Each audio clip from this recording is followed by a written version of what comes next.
Flav. What up, though, kid? What's up, man? We back in the building, man. We back at the home team. Last time Yeah. y'all seen this was Juneteenth. We was on location. That was fun. Yeah, barbecue on our lips, greens and shit.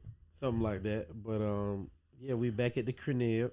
Yeah, we back in here. So you just got back from Spain. How was did. that? Spain was it was cool. It was cool. It was an experience. You know, I went with the travel group. Big shout out to Miss Tanya and them. They was on an episode a few episodes back, and it was fun. It was fun. I'm learning though the difference because we went to Spain and we went to Ibiza, and I'm learning the difference in expectations when traveling and to what places you travel to. Because I went to Spain and we spent most of our time in Spain, but the people in Spain and the language barrier, talk about New York vibes with language barriers, meaning they was like, get out of the way. We don't care that you here. Why are you here? You're in our way.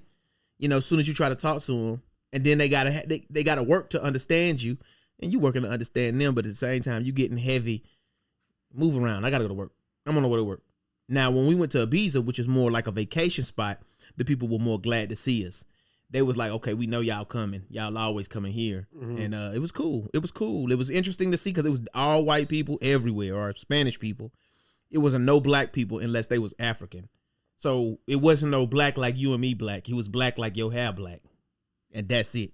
And then it was only like every 30 to 50, every 1 to every 30 to 50 people you see was black. Do they treat the black people bad over there? You never see them interacting. You never see. So whenever I tell you, unless it's a couple and they're together and you see them walking around the city, everybody seems to be doing their own thing, and they focused on it. I mean, it's in Spain. Now, when we went to Ibiza, I didn't see but maybe one black person, and he was selling shades in Ibiza. Now, in Spain, it was other black people and Muslims, but they were selling stuff. But it was cool, though. I mean, I'm glad I checked Spain off. I'm going to go back to Ibiza. And I think when it comes to those kind of trips where we're going to two different places, I'm learning that the second place, the beach resort place, because that's what Ibiza was when we went to Spain. Mm-hmm. And then when we went to Greece or Athens, that's what Santorini was. Santorini was more of a vacation, relaxing kind of spot. While Greece was, you go to Greece or go to Athens, you going in the middle of the week, you finna see people going to work. They doing their own lives. They don't care nothing about no visitors. Why the hell you here? Get out the way. Mm-hmm. But it was worse so in Spain, because Spain, they was really like, you don't even speak our language, bro. And you in our way. Get it out the way, bro. Taxis was bad. Oh, man. Trying to get a taxi, bro. Bro. The taxi services really wasn't messing with you. But then it was mostly ran by either Spanish folks or Muslims. But I think when we went was a Muslim holiday too for like 3 days. Mm-hmm. I don't know what day it was, what they called it, but one night longer to short is I had to walk back to the hotel, like 3 miles. Boy. Slept good. Yeah, I mean, I slept regular. I had to do about 1.5 miles away. Yeah. So what happened? You just pulled over in somebody's yard? But no, we wasn't in nobody's yard. We was in the middle of a city. It was city, like New York. So it looked like New York too, as far as how the city is made in Spain. Mm-hmm. I thought about diving into one of them corners on them little garages on the side of the street. You know how outside of the street they had a little garage for people to go in and pull in the shade. I mean, yeah, in the dark, and go a couple times because man, I had to go. But yeah, it was cool. It was cool. Will I go back to Spain? No. Will I go back to Ibiza? Yes. Oh, that was the other thing about Ibiza. Ibiza, imagine women who, because that was the other thing. Booty shorts the whole time, but no booties in them. The whole time. Everybody. I mean, and they either got good shorts on that form fit or loose shorts on that, why you even put that on? But either way, no booties. But no, they always they steady trying to show. It's cheeks and everything. I mean, cheeks is poking out at the bottoms, but there's nothing there. There's nothing there. The other thing is too though is that but that's just but what might not be cheeks to you might be cheeks to them over there. Like everybody was skinny. You saying like everybody? Okay. As much as crepes is a pancake. So I think but it might not be asked to you. Like you might be like, damn. Some white guy or some Spanish dude might be like, damn, she got a fat ass. And you go and be like, what ass? Nope. Grew up among white people. Even white people be like, she ain't got none. That's American though. We just big. Everything we do. Oh yeah, big. no, that's true. But yeah, and that was the other thing too. Shirt see through, literally. While you walking around and you look and you like, damn, you literally don't have nothing on, and we not at the beach. Oh yeah, like over there in Europe, like Yeah, they don't really care about nudity like that or sex. At all. It's not as big deal like it is here. at There all. it's It's just like crazy. whatever. 'Cause We literally was walking. I literally was walking back to the hotel in Spain, and this lady, and she had some big ones. Literally had them popped out feeding her kid.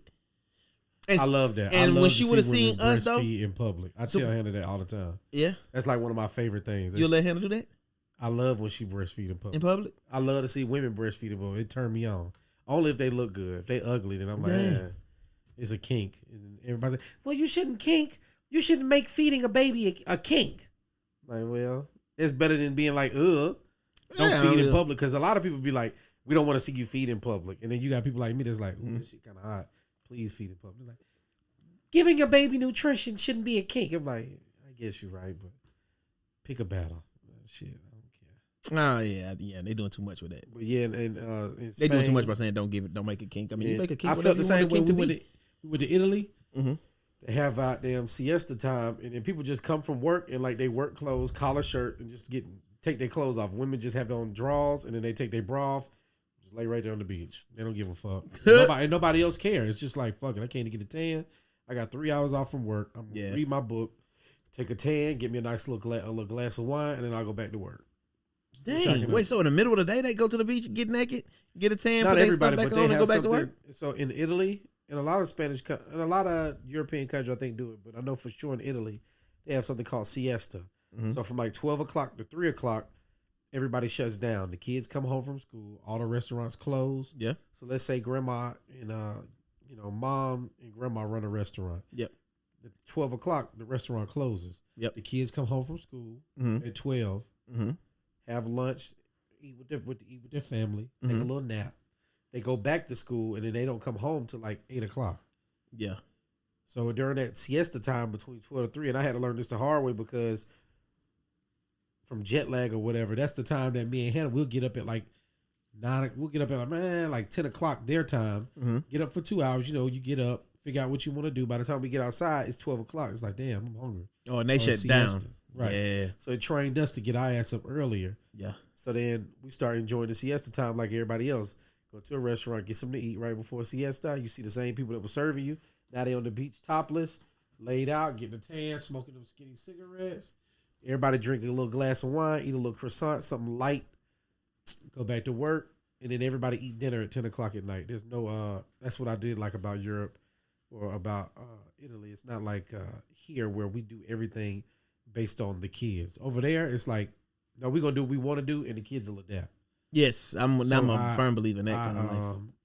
I really enjoy that. I like that about Italy. I could see myself living there like 3 months out the year, but that's about it. On the way back, we ran into some people that they had just come from Italy too. There's some veterinarians. I forgot where they said they stayed at. But they live somewhere in Georgia. But him and her, they had just got back from Italy. I would like to go to Italy. I just want to ride down the gondola. Did y'all ride down the gondola and see the town and stuff? No, we didn't ride down the gondola. That's up in Venice. We didn't go to Venice. Everybody's like, Venice is a shithole. Don't go. Mm-hmm. I mean, I don't care if it's a shithole. I want to ride down y'all shithole city in the gondola. I want to go to Venice just because they said like the infrastructure and shit is so fucked up. It probably won't even be there in another 50 years type situation. So I do want to go and see it. We went to. You know what's funny? What? That's literally why I want to go to California at least one time. Just before it fall through. Before an earthquake break that motherfucker off into the Pacific. It's funny because I always got to try to remember which is Atlantic and which is Pacific, and the only way I remember is because of when the Japanese attacked in World War II. During Pearl Harbor. Mm-hmm. I tell you what though, man, like California is probably, and I'm Georgia all the way. This my fucking city. I think this is the best place in the world. Except for West Virginia. I like West Virginia too, but this is the greatest place in the world. This is better than West Virginia. Just West Virginia is just cheap. I agree. But far as just natural beauty in the United States, it's hard to beat California and Florida. You been to California before? Hell yeah. I got an aunt that lives out in Santa Cruz. Oh. So, and then you drive like another 45 minutes north from Santa Cruz, and you get into like the Redwood Forest and shit like that. Yeah. That's what I want to see. Even though I was only 18 and like I really couldn't grasp it, it was amazing to see trees. You know what I'm saying? Damn near as wide as this living room. Now, bigger than going to California, my bucket list is redwoods. That shit is insane. I want to drive through one of them mugs. You gotta go see the redwoods and just. Now that I'm older, I would love to just go out there and just do nothing and just sit down. I mean, when I was younger, we was out there. You know, I was going surfing, but the older you get, the more you just like this. You enjoy sitting still. Yeah. And just doing nothing. I'm getting to that point. I've probably been there for like the last 3-4 years, but I would love to go back out to California and see the redwoods again because I don't feel like I appreciate it because I was 18 as much. But even then, I was in awe. I was like, fuck. Right. Shit don't never stop. Shit's amazing. It's real pretty in North That's Cali. how I feel. South Cali, that's like LA where the shit, with the tectonic plates and shit rub. I can care less about. They're about to break off, my boy. That's fine. You ain't missing nothing in LA. LA is, when you go out there, you can be like, yeah. Yeah. And the food ain't busting like here. Yeah. San Fran got good food. That's a good food. Rice-A-Roni, nigga? No, I'm just saying San Francisco's got Rice-A-Roni. Ding, ding. I guess, but I'm talking about it's like a city you can eat in and just, well, California's got that too. I'm not going to shit on LA. Yeah. But San Fran got the food, dog. Mm-hmm. They got the food. What's good? Everything. Good sushi, good.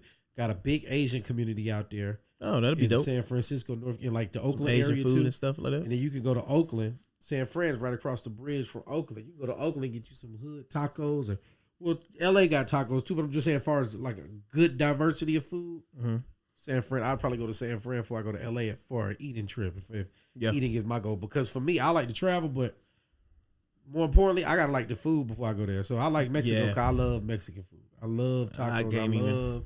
I like more tacos. You know what I'm saying? Like Italy, crazy about it. Greek food, really, really like Greek food. Nah, I went to Greece and I was nervous, but the food wasn't bad. So when I went to Greece, before I literally had anxiety because I'm like you, because I'm like, well, what am I gonna eat when I get there? I want to try to taste y'all stuff, but I don't because and you know what the movie industry has me accustomed to gyros. Yeah, and I'm like, man, I don't like gyros, bro. Gyros are really good, but they got other good shit there. Like they got like nice salads and light shit like that. It's super light. Was good. But I'm gonna tell you another place that the olives was good. They nasty though, but they was good. They taste. I was like, okay, I can see how y'all could like olives, but olives to me still is nasty. I love to get olives at the olive bar at Whole Foods. That shit good as fuck. I like to get that, and then they got this. You don't like funky cheese, do you? Yeah, no, yeah. And they got this one cheese. It's not even really funky, but it's like entry level to funky. They got this Merlot cheese. I get this Merlot cheese. I get the olives with the garlic inside of them, stuffed with garlic. Yeah. And I eat Ritz crackers with that shit, or just eat it like that and go crazy. I could try that. I like brie. Brie is my favorite cheese. I like brie too. My favorite strange cheese. I love some brie. I like that drunken goat, and I like that Merlot. I'm gonna get you some of that Merlot cheese. You'll like it. It tastes like wine. It's just Merlot cheese. It's got like hints of wine in it. You'll like it. All right, yo. It's funky, but it's not like crazy funky. It's like, is it funky like chitlin funky? I don't know. I don't eat chitlins. I ain't never been around a chitlin. You ain't never been around chitlins? Bro, I did not know that Wayfield sell chitlins in a bucket. What? I saw that shit. I was like, disgusting. Yeah. So you ain't never ate chitlins before? Never in my life. I've never smelt them. I never ate them. That's crazy. Is it? Yeah, that you ain't never smelled. Yeah, and you country as hell, but you ain't I'm not country. I'm just from Georgia. I'm from Atlanta, bro. Everybody I'm country. I'm not from the country. But it's because you like country type shit. I like country shit. Yeah, but not chitlins. That's true. That's one thing I don't like is chitlins. But yeah, California's beautiful. You gotta get out there and see North Cali. I don't think North Cali going nowhere. But California, boy, if that bitch ain't on fire, if it ain't no landslides, if it ain't no drought, then that motherfucker, you gonna get shot by the gangbangers. You gonna get killed by the smog. You gonna get killed by the earthquake. It's just too much shit. All right, so let me go back. Because we were talking about Spain. We were talking about women walking around half naked and shit. And you were talking about Italy. And we're going to just let that segue into this topic, one of the topics anyway. We're going to knock that one out. About, did you see it with the whole KeKe Palmer and her boyfriend and tweets and stuff like that? What happened? I seen her on TikTok. She keep popping up, but it's just silly shit. Like, what happened with KeKe Palmer? What's going on with her? So she just went to I guess the Usher she went to an Usher concert and she was all over in Las Usher. Vegas. Well, no, not that she was all over. It was more like what she had on, and it really wasn't that. You didn't see it at all. Dang, I had to pull it up then for you to see, Because I was gonna ask you if you ever let Hannah go out looking like that. Though it wasn't even bad. And so he put out a tweet while she was there about how she was dressed. And the internet went off on her. The boyfriend, yeah. He put something bad, like look at how she dressed. He was like, "Damn, my girl fine." Mm-hmm. No, he put something bad about how she need to consider how she dressed when she out here. That's what she had on. That ain't really that bad. It ain't at all. Consider, but I mean, you can't really, it's to each his own. Who is so he? He might not. I don't even know who he is. This is really not that bad. This is really actually right decent. They be going to the award ceremony. Her titties that got bigger. Damn, titties that got big. She looked better. She's always pretty, but I don't think she. You'll let Hannah go out like that? I would definitely let Hannah go out like that, especially if I she let with Denise me. go out like that for real. You know what I'm saying? Like my thing is, when you go out with your girl, you supposed to be like, I know you looking here, nigga. Yeah, That's right. Because I'm the kind that's gonna take compliment. Yeah, right. yeah. I'm gonna be complimented by it. Be like, I think she looks really good. Now I'm gonna mess with Denise. I do that to Denise all the time. I'll be like, we'll be walking somewhere and I catch somebody look at Denise and I'll be like, oh, that nigga just looked at you. I'm finna go back and suck him in his mother. I know he not disrespecting me. Nah, and Denise will be like, whatever. But I just be saying shit. Care. I don't be caring. I love it. But I just say that to mess with Denise. I think what she has on is good enough to wear on like a red carpet somewhere. Like I don't think it's very. Can she wear it to church?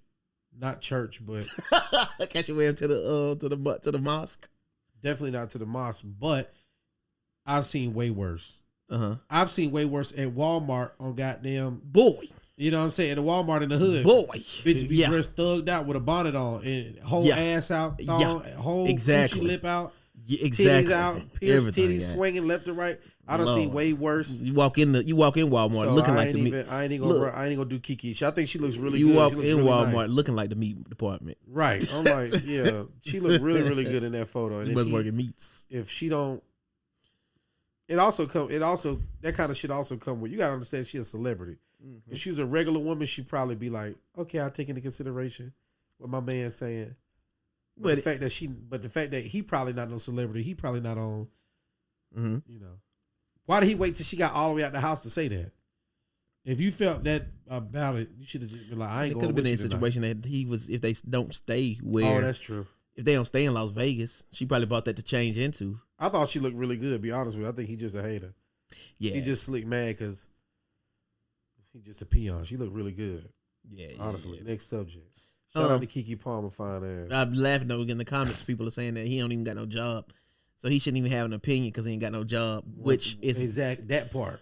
Yeah, but because that's a two-edged sword. So because women would date dudes who are financially providing for them in every which way.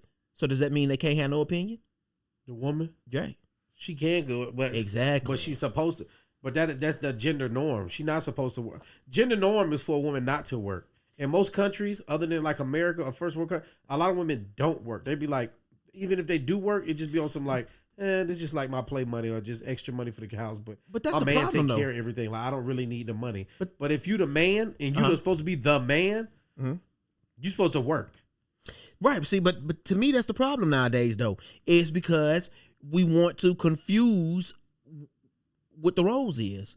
We don't want to confuse. That's some first world country shit. They don't have these problems in Africa. They don't have these problems in I agree. They don't have these problems in Russia. They don't have these problems in goddamn Kazakhstan, Pakistan, that kind of shit. They don't have these problems. The men go out and work. The women stay home, take care of the house, and that's what it is. Right. They don't have them kind of problems. So if you gonna be the woman in a relationship, sir, you can't tell the man, KeKe Palmer, what to wear. Nigga, get it together. All right. So okay. Now we going off of that. Because we know now in your personal situation how that's happening, right? So does Hannah get the voice? I'm not working, but Hannah ain't the breadwinner. I still make more money than Hannah. Even now? Yeah. I got investments. Not that. It's just, I put up the majority of the money for the house. I do this. But you're not making no money right now. I'm not making no money, but this is very temporary. I'm not making no money, but guess what? But at the end of Hannah the day, not you will paying be right. for everything. Now that's true. I'm not making money, but I got money in my savings to be like, I'll go to the grocery store. What we buying? We going out tonight? Here. We doing this? You a real one. No, I'm just not an idiot. I just save my money. I ain't a real one. I'm just not stupid. But I'm not like, I'm not like super like putting my foot on Hannah's neck and don't do this, don't do that. I'm very much like, it's your money. Do what you want. We don't have no joint account. We don't have no, You are in control of your happiness. Whatever you want to do to make you happy, that don't put no financial burden on me or stress, put no extra stress on me. Do your thing. If you wanna wear goddamn, you wanna get your titties pierced. If you feel like that's what you gotta do to be happy, and you ain't asking me for no money for the shit. I don't give a fuck. Go do what you want. Like, I don't care. Yep. You know what I mean? Yep. Sometimes a lot of times she wears shit. I'm like, that shit ugly as fuck. But if you want to wear it, go ahead. And then she'll go change. But you ain't gotta change. You can walk out the house with that shit on. Because at the same time, this is what I wear out the house, and I look like a hillbilly. So she never tell me to change, but that's just because what I wear don't bother her, but what she wears sometimes bother me. How far does that go? How far does that go? And you do whatever makes you happy. What do you mean? How far does it go? I mean, I don't know. Just how far does it go? Ain't no limits on it, as long as it don't burden me financially. If making you happy mean you want to go out and buy a brand new Lambo, cool. But just know you need to be able to afford all that shit on it. Don't be like, well, I need you to pick up the bills this month because my Lambo payment went. Nah, when it start affecting my money, then that's when I'm like, all right, cut this shit off. Yeah, that's the only limitation. Yeah, you want to have a separate boyfriend? Yeah, I don't want to know about it, but if that's what's gonna make you happy, go ahead. I don't want to know, but go ahead. It don't cost us no extra money. It ain't fucking with my lifestyle. I don't give a fuck. Exactly. To be real honest with you, like that's kind of where I was going with it. Home and that's what I happier, even though she got another man on the side that I don't know about, but she come home happier and I'm happy more, for you. And she rubbing my feet and sucking me up more. Get what I'm saying? Thank God for this nigga. When is this nigga birthday? Right, when this nigga, hey, we need to add an extra bedroom. Let this nigga live here. Fucking talking about. Save us all some money. Yeah, this nigga into the making plane. Me happy. Into the plane. I don't want to know. This nigga's protected. If he ever tell you he got problems, you holler at me. We finna go solve these. Don't get rid of him. He a good man. Do not stress this nigga out. Boy, oh God. So, but if whatever she want to do that don't burden me financially, as long as she don't make decisions that are financially that will impact me in a negative way, I don't really care. Buy them shoes if they ugly as fuck. There's your feet that you got to wear them on. People gonna look at you crazy. You want to wear that? Cool. You want to do that? Cool. You want to put a tattoo on your whole face? I'll probably leave, but but do you? You know, certain like ain't no to the extreme. You get what I'm saying? I get what you're saying. I get what you're saying. So yeah. So now that we know, so what you been doing this summer then? What you got planned to do? When do you plan to go back to work? When do you hope to go back to work? Do you even care anymore? I could do another 7 weeks. God dang! I hope that don't ever happen. I'm hearing 2 more months of strike, but honestly, that's what you hearing? Yeah, but I'm hearing it from other people who ain't in the fucking Writers Guild, so it don't really fucking matter. Right. 7 more weeks would not be bad. That'd be enough time for me to get shit done around the crib that I want to do. I got a honey-do list. I got to do some shit. I got to change the faucet out. Oh, yeah. We had somebody come by the house and quote us for a new hot water heater because ours was leaking from the bottom. Dude wanted $2,300 for to put a new hot water heater in, bro. The hot water heater ain't costing but like $550. Exactly. Nigga was finna pocket like, you know what I mean? Oh, $1,500. $1,700. Yeah. So I'm like, fuck that. Because it ain't nothing but pipes. And then you put the thing in there and then you run pipes to it. You run the pipes that's already ran to the old one, to the new one. Right, but you got to get the waters cut off and stuff like that. It's harder than that, but it ain't that. It ain't hard enough to where I need to pay $2,300 for this shit. So I went and bought I got Hannah credit card. I was like, if you pay for it, I'll put it in. I'll install it. Save you some money. Because I ain't working right now. So Hannah she was like, shit, I'll pay for it if you can install it. I was like, bet. So she came out of pocket like $900 because I bought it and bought the tools. But she still say like $1,400. And you literally probably could go fix people water heaters now. I could. So I went in there, looked on some YouTube videos, pulled out the old hot water heater, cut the pipes, took it out. So I kept the box from the old hot water heater. What I'm going to do is I'm about to take the old hot water heater, clean it up, put it in the box, and then I got the receipt and take it back and be like, we didn't use this hot water heater. Then we can save an extra $600-$700. Save my girl some money, you know what I mean? So she really only come out of pocket just for the tools, like $400-$500. Yeah. So all right, now what's up? I'm finna try to go to jail. Look at you. But I put the hot water heater in. I cut that shit, cut the pipe off, hit the breaker, unplugged the shit, took it out the crawl space. I had to do it in a crawl space, like a small area. Dragged the new one in by myself, put that bitch in, put the new pipe in. It's a three-quarter inch pipe. Yada yada. Learn some new shit. There's a difference between PVC and PVC. There's a difference between. So once I learned that, because one pipe comes in white, one comes in a cream color, I learned something new. So I was excited about that. I was like, damn, nigga, I feel like the man. Because for me, more importantly, what gives me more motivation than anything is I don't want no other man taking care of my woman. So it ain't the right thing to keep me motivated. I'm not doing it because I'm like, oh, I want my family to have hot water. Fuck all that. We can take cold showers. I don't give a fuck. But when another man try to come in and take care of some shit that I can do, I'm like, I'm not finna let Hannah see no other man take care of her.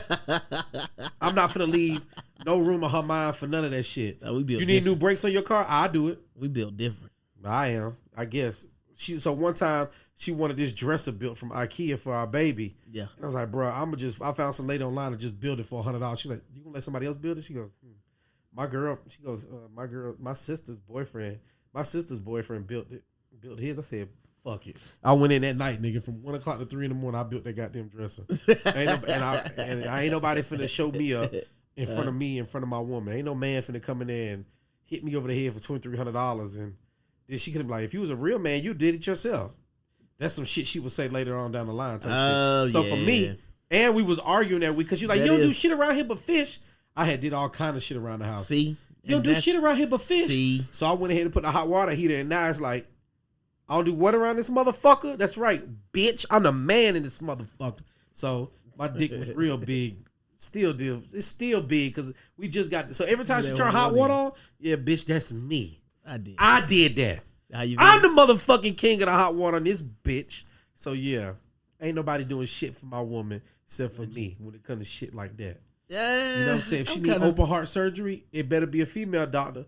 Because if it's a male doctor, Hannah, you ain't getting it. I'll look up on YouTube how to do this shit. I do it on a frog first, and then I do it on a pig, and then I do it on you. I learn how to do it because ain't nobody taking care of my woman but me. I got that kind of mentality. I got that kind of pride. You got that kind of pride? You know what I'm saying? I don't got no pride like that at all. It ain't healthy, but fuck it. It's what keep me motivated. I mean, it's still strange because on the other end, you say if it's another nigga taking care of her, you'll be I'm talking about if it's going to keep my household together.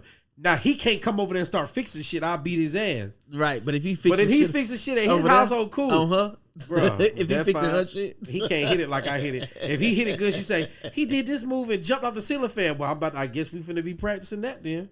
Oh, now I say that too. Meaning like if she was to go get another guy and she happy, now she'll come back and tell me what he did. Oh, I match his energy. Shit, let's try it. But if at the point that I figure out that's too much, you need to call him and go do that because I'm not gonna do it. I can't do it. And I don't have no problem. What'd you say? You ain't finna let no woman out nasty you. Right. That's your saying. Yeah. My thing is I ain't finna let no man outdo me in front of my woman. That's your whole thing is you ain't gonna let no woman out nasty so she can go back to her homegirls and be like, that's gonna make me girl, say, he wouldn't even put his tongue in my ass like he said. He ain't no real freak like he said he would. What? He was like, fuck that. Told all in that. That's a whole just lie. how I feel about my woman. Ain't no man finna take care of her like me. Nah, shit around here break, bro. I'm trying to pay somebody. Something around my house break, I'm trying to fix it first. Now for myself, I will say if some stuff break and I can find a YouTube, because we talked about that before we started the podcast. If there's a YouTube that will show me how to fix it, I'll fix everything in this bitch. Everything. I don't care then at that point. I just need the YouTube to show me. And then once I'm done, I'm gonna take pride, just like you did. Like, yeah, I did this shit. Like that computer that we were using to record the podcast, I built during COVID. But I had to find me a YouTube that's gonna tell me exactly what to do. And then I'm gonna just follow it. But then afterwards, I was like, yeah, I built this shit. The same. I mean, it's been washers and dryers that done broke at the house before that I had fixed because I watch YouTube to do it. Things on the car. If you find me a YouTube, I do it. I don't not want to do it. I do want to do it if it can be done. But what I don't want to do is troubleshoot. And that's probably the whole part. Is if I have to troubleshoot to try to figure out what's wrong with shit, and then watch 11 million YouTubes while I troubleshoot and take it apart and put it back together and take it apart and put it together and I don't do all that shit. If I know what's wrong with it and I can find a YouTube that's gonna tell me straight how to fix it, I do the work and straight how to fix it. If they sent women out to fix the shit at $2,300, if they said a woman would have did it, I'd probably be like, oh, okay, I'll pay that. But they sent the man out. Hell no, ain't no man finna be taking care of my woman. Man, that's how I feel. Straight like that. I mean, in the back of my mind, I do think when dudes will come over, like if I have somebody to come do something, and I'm trying to think of times I did, which I'm sure I have, I just can't remember. And a dude could come through and do something in the back of my head to be like, Denise probably just looking up to him in admiration, and I'd be like, shit, that's fine. She can go live with him if she want to. I don't give a damn. But here go the crazy part about all that. I'm saying all this to say I want to be like the shining hero for my woman. But here go the crazy part. If she got a male doctor and he tell her you got to take this medicine at 1 o'clock and 3 o'clock, she gonna take it, not ask no questions. She gonna do everything he say do.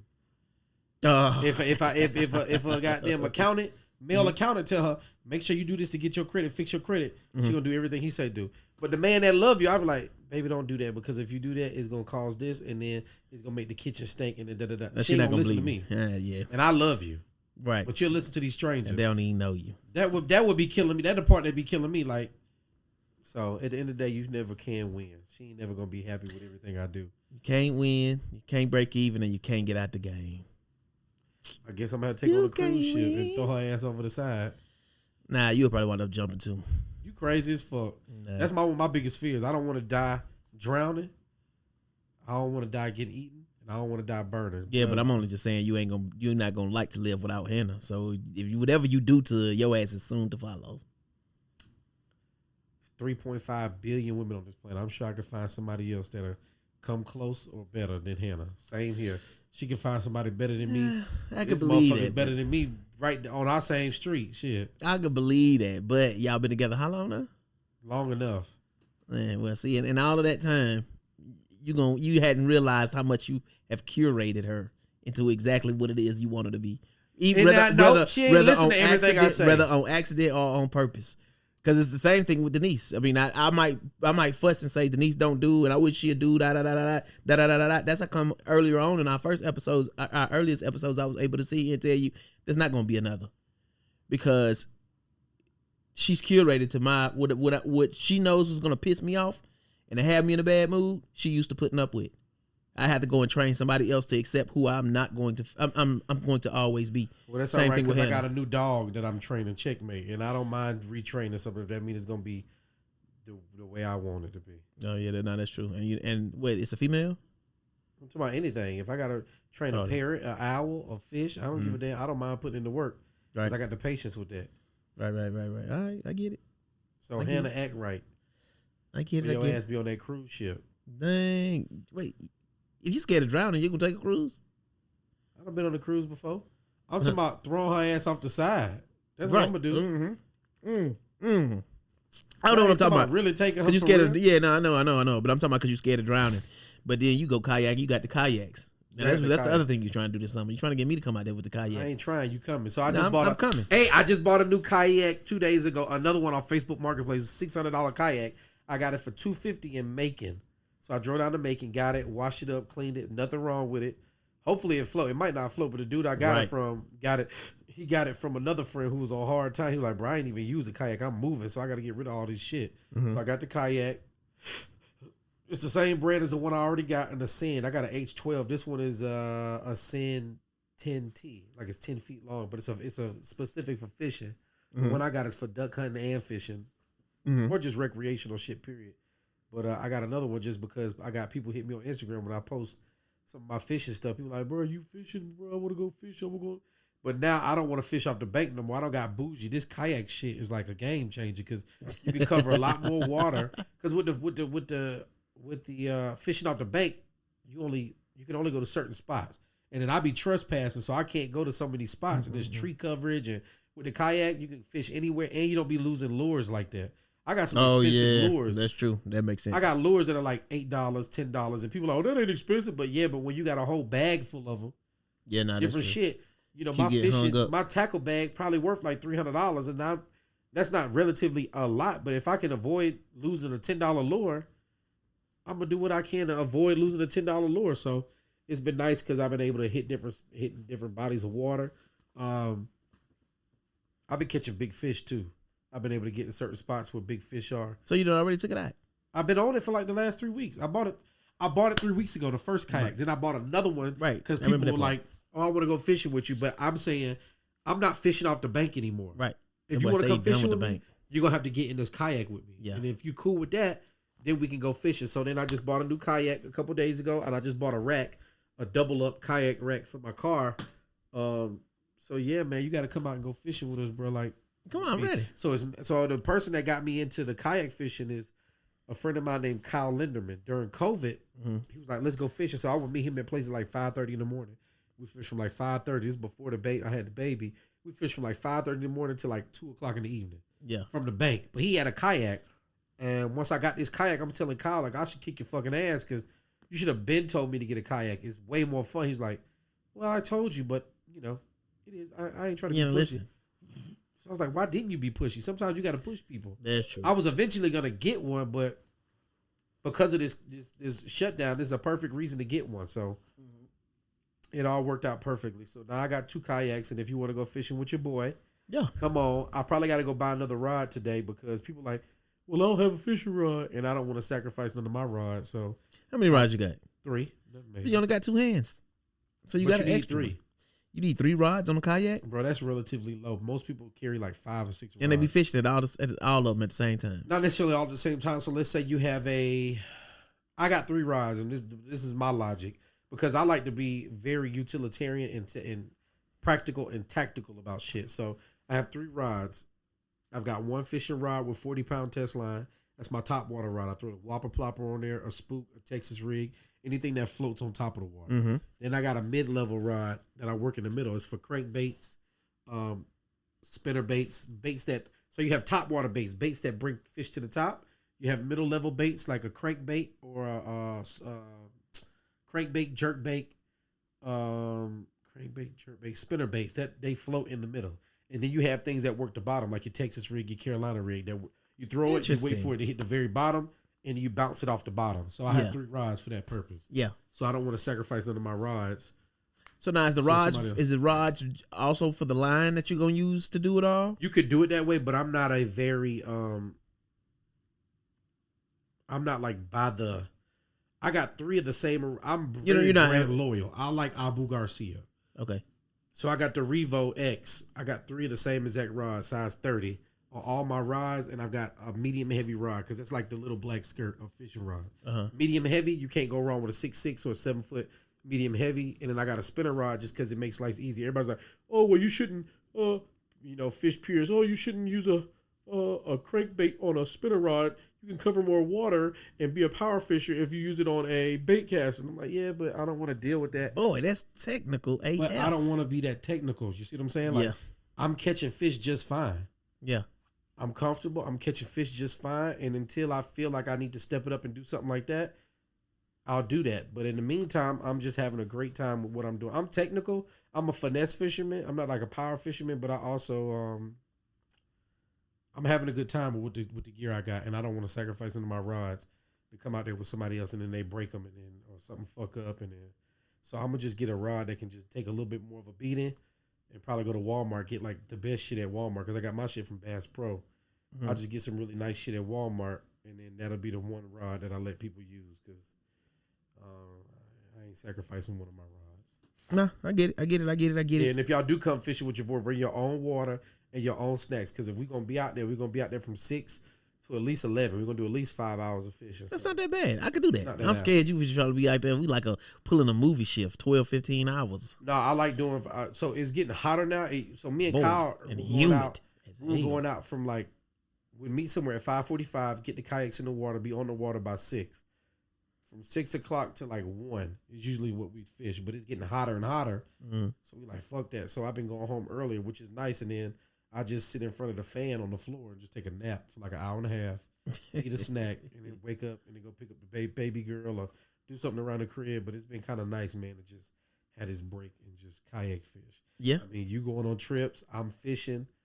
I mean, my heart is full. When I catch that you just out there working your bait, not thinking about shit, or you thinking like you're actually thinking like, man, when am I gonna go back to work? You know, you working your that's what I'm thinking every day. When I'm gonna go back to work. When am I goddamn do this? I gotta cook this tonight. And then boom, something hit your life. You're like, oh shit. You be like, I totally forgot I was fucking fishing. It's just it's like being on a roller coaster. Yeah. It feels good. It's a good feeling. That's self-care. It's really self-care, bro. I couldn't think of anything better. Very good. I really, really couldn't think of anything better. Sex is self-care, but that shit only lasts about 15, 20 minutes. This is 5 hours of self-care at a time. Really? It sound like me. Really can't fucking beat it, bro. That sound like me with the Crown Peach and the Jazz. And I could just sit there. And you know what I'm saying, bro? It's just really... And then you'll be surprised at how much shit you see if you just be quiet and be still. Yep. I go out there you see all kind of animals. Like if like you see lizards, you see snakes, you see frogs, you see cranes, you see this, you see that, and then you hear different noises. So then I'm like, I ain't never heard that noise. Let me look this up. And then you look up different things. So I've been looking up different water birds and what they feed on and little shit like that. Because now I know when I go to the water, okay, that's an embankment right there. That fish is da-da-da-da-da. That means they like to eat on this. And then I look right there in the shallow part. Okay, these fish are feeding on shiners. This is the kind of shad that's in here. Let me throw this bait that looks like that moves like this. It just become a chess match between you and fish. I get it. I get it. Really fun. So, how often do you keep the fish? Do you ever keep any? Never. Will you stuff one? Will you ever have one stuffed?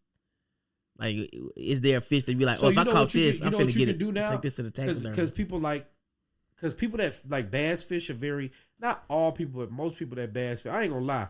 Most black people that fish, black people, Indians, Asians, and blacks, Indians, Asians, and Mexicans. If you see them, they usually gonna bring a bucket. They like the catfish or what they call hood fish or nigger fish. Yep. Whatever they catch, they gonna put in that bucket and they gonna eat that shit. Yep.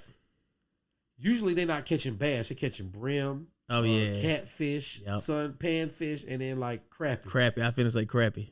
That's what folks catching. They frying them motherfuckers up. Reds. You know what I'm saying? But I ain't gonna say just white people, but most white people. But sport fish, sport fishermen. It's fishing for bass. I'm a sport fisherman. Now, would I eat a bass? Hell yeah, not no big one because I want to keep those genetics in the water. I want other fish to get big. But what you're saying to get a fish stuffed like a trophy fish, like a bass, these days you don't have to kill them anymore. So what you do is you get measurements on the fish. So you can buy like they use them for tournament for kayak fishing, which I might join a tournament on the 22nd. They have a kayak tournament. I might join. You can buy, I think it's like this long. It's like yellow or green. It's bright colored. You put the fish all the way up to it. You take pictures of the fish on both sides. You weigh it, show it on the scale, take a picture of it, and then you take the measurements, like the length of the fish from and they'll do a replica. And they'll do a replica one, so you don't have to kill the fish. So you really get the trophy fish. You can mount it on your wall, and you can send the fish back. Because but by the time you do all of that, all the measurements and pictures and back and forth, the fish ain't gonna die. No, that take like a minute and a half to do. A minute and a half. How long can a fish be out of the water before it die? Probably like 2 minutes, 3 minutes. But even then, you got to know how to like resuscitate a fish. When you put a fish back in the water, you got to ease it in. You got to push the water back through its gills the opposite way if you keep it out the water that long. So what I have on my kayak is a clamp. So if I got a real nice fish and Kyle's on the other side and I want him to get a photo or video of my fish, I do a clamp on the mouth and I throw it back in the water. And then while I'm kayaking, water's still going through his gills. It's still alive. So certain shit like that you just learn about fishing, bro. That's dope. That's dope. I didn't know none of that. You can keep the fish alive, but we need to go. Most white people just fucking sport fish, and I believe and throw it back. Because my whole thing is, what if I catch this fish? What if I catch this fish 3 years from now? It's already 10 pounds. 3 years from now, that fish will be 15 pounds. Yeah, but the other thing I would be worried about is what if I throw this fish back in the water and then get back in the water and then it just hit my bait again? What you mean? I just keep catching the same fish over and over again. That doesn't happen. You don't? Hell no, that'd be cool. Because a fish isn't gonna just stay stagnant one size. If a fish is 8 pounds, next year that motherfucker gonna be 9 pounds. Then the year after that it's gonna be 10 pounds. And the year after that it's gonna be 12 pounds. No, I mean like what if I throw him right back in the water and then I throw my lure back in and then that same fish hit my lure again? That don't happen. That's impossible. How? It just don't happen, bro. Because fish ain't stupid. They're traumatized. Think about that shit, motherfucker just rip you out the water. It's like an alien coming down and catching your ass. You can be like, fuck, I'm traumatized. Let me get the fuck on. That's never happened.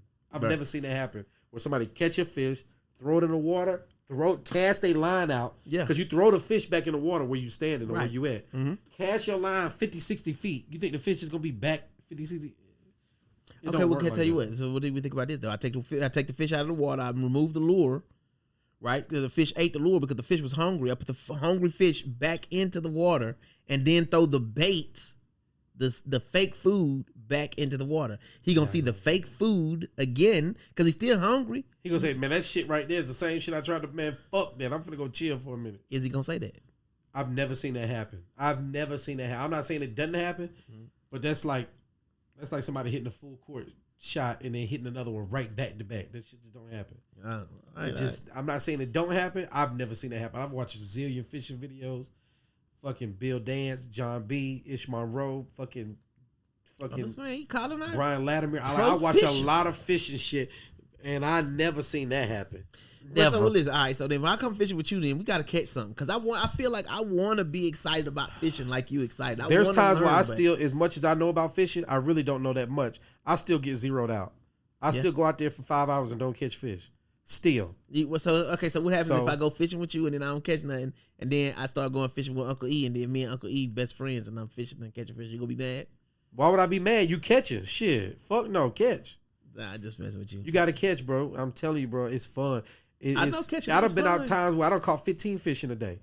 15 fish is the most I've ever caught in one day. The same fish 15 times. No. I'd have been out times where I don't caught nothing but 2 fish. Yeah. I don't caught 1 fish. I don't caught 5 fish.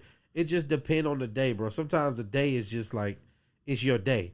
The thing about fishing, which is different than most sports, is when you play football, it's the same. No matter where you go, it's the same size field. When you play soccer, it's the same size field. You play hockey, it's the same size field. When you play basketball, it's the same size field. If you work on your 3-point ball at a park in New Mexico, it's going to be the same as a park in Atlanta. It's 10 feet apart. It goes 10 feet high. The fucking 3-point line, 33 feet away. It's the same shit. It's the same. With fishing, you got to find the fish. First of all, you're in a body of water. Right. You have to figure out where the fish are. Is it cheating to use the fish finder? I don't use a fish finder, but I wouldn't consider it cheating. Yeah. But I'm just saying you got to find the fish. Even with a fish finder, if you're in a big body of water, Lake Lanier, you still have to get relatively close for the sonar to work. Right. So you still have to be in the vicinity. Right. But you got to learn water. You got to be like, okay. So for me, like, I'm in a kayak.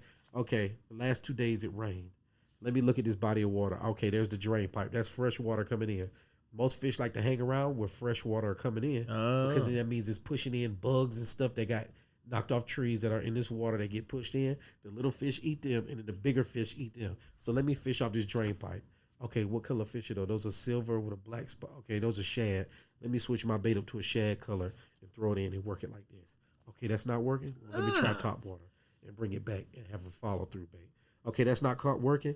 Let's go to a Texas rig with a bead, and we'll throw a June bug color finesse worm on there, Gary Yamamoto Cinco worm on there, and work it wacky rig. You got to figure out where the fish are, and then figure out what they like. Yeah. So that's what make fishing is a super chess match. It's a super chess match. It's what it is, bro. I get it's it. just a chess match. And then sometimes the fish are just aggressive that day, and they'll just eat on anything. Yeah. It's just real finicky. It's like women. Like, you don't. So you don't even work with shrimp or worms no more. Because what you describing is past. I'm finna go down to Walmart and buy me a little couple shrimp or a couple. No, that's worms. nigga fishing. Nah, I'm good. Now, if I'm a fish for fish I want to eat, I'm gonna go get some night crawler, some worms and a bobber, throw it in there. When the bobber go down, pull it up. There's probably gonna be a goddamn crappie on that. Now I like to eat crappie. Yeah, I like maybe hand sized crappie and bluegill and shit. So I'll do that. Don't get me wrong, but it's got to be on a body of water that's clean. I'm fishing all in Atlanta. I don't want to eat this nasty ass fish for real. Why y'all want to eat your city fish, man? Don't nobody want to eat no fish from Atlanta. Yeah, leave, man. So that's mostly what it is. It's mostly for fun, bro. I just like to fish because I just like to fish. It's quiet, it's peaceful, it's nice. But you do got to come out and go fish with me. And then once you watch it, I think once you catch a fish and you get a feel for it. You'll start wanting to fish more often. You'll be like, so that's what I'm saying. Yeah, I need to get out there. Let's shoot. When it come to work, man, I talked to somebody yesterday. They acting like they still got work out here. So all I be needing to know is if people are working. Because if some people are working, then that's a high chance that I'm gonna wind up getting a call at some point. And I know that some of them are. And so hopefully I get a call soon. But I need to go fishing before the calls start. Because once I start going to work, bro, I need to continue to go to work. Shoot, I ran through all my money in Spain. Boy, I'm out here Ubering and shit. Ain't no wrong with that. You gotta get what you gotta. I was just telling Hannah I want to Uber. I've always wanted to Uber. You ain't never Uber before? I've always wanted to do it. I ain't got no license. I know you don't. Yeah, but I want to Uber just because it seems like something fun to do. Like you don't like it. What I'm gonna do is I'm gonna buy me a newer car, get my license, and then when I do base camp and I set base camp up, we'll just fucking Uber in the area. Double dip. I got double dip. What I want to do now too, though, because my very first job I've ever had, I sold bottles of waters and boiled peanuts at the Braves Stadium. Right there on the corner. So you want to be a water boy? So I want to be a water boy. So what I'm telling Hannah is, you want to be a water boy for real? I do. Like that's like you had a dream. Like you always wanted to serve ice cream in your neighborhood. Like that was something that you enjoyed. Yeah. My very first job I ever had when I was like maybe 11, I sold water at the Braves Stadium. So I just remember that being real nostalgic, being fun, talking to people. But you talking about in the stadium. You're not talking about on the interstate. I mean, I'm talking about on the interstate. I want to freak it, but I want to do it. I've already got a logo made up. I'm about to comb my hair, put it in braids so I can wear a hat. I got a logo made up. I'm about to get some shirts printed. You gonna have one of them little stands? One of them little it's called the name my straps with the thing with the water. Basically, and stuff. My shit's gonna be called Peanuts. Yeah. Get your peanuts. So the name of my company, when y'all see me, I'm gonna try to do it on Freedom Parkway. I'm gonna be on Freedom Parkway and Boulevard. But Hannah was telling me like, you gonna start a war. She's like, you got to stop doing that shit right there because people don't want, when they get off the highway right there to go to work, it's too many crackheads asking for money. I was like, you're right. She's like, you might have to go further down like John Wesley Dobbs in Freedom Parkway. But so I'm going to be somewhere on Freedom Parkway between Ponce and Boulevard on Freedom Parkway selling water. The name of my shit is called White Folk Drinks. And then our slogan is, you know you drink that shit. Yo, let me in. I want to be a part. Okay, cool. And then, so what I'm selling, y'all, just so you know, I'm selling Topo Chico, the glass Topo Chico. The water. What the hell is that? You don't know because you're not white. That's white folks drink. Is you just not drinking LaCroix. White folks been drinking LaCroix. They don't the Topo Chico. So we doing Topo Chico. I'm gonna do something for the poor. It's a glass drink. It's like Pellegrino. It's just like the water that you got. Look it up. Topo Chico.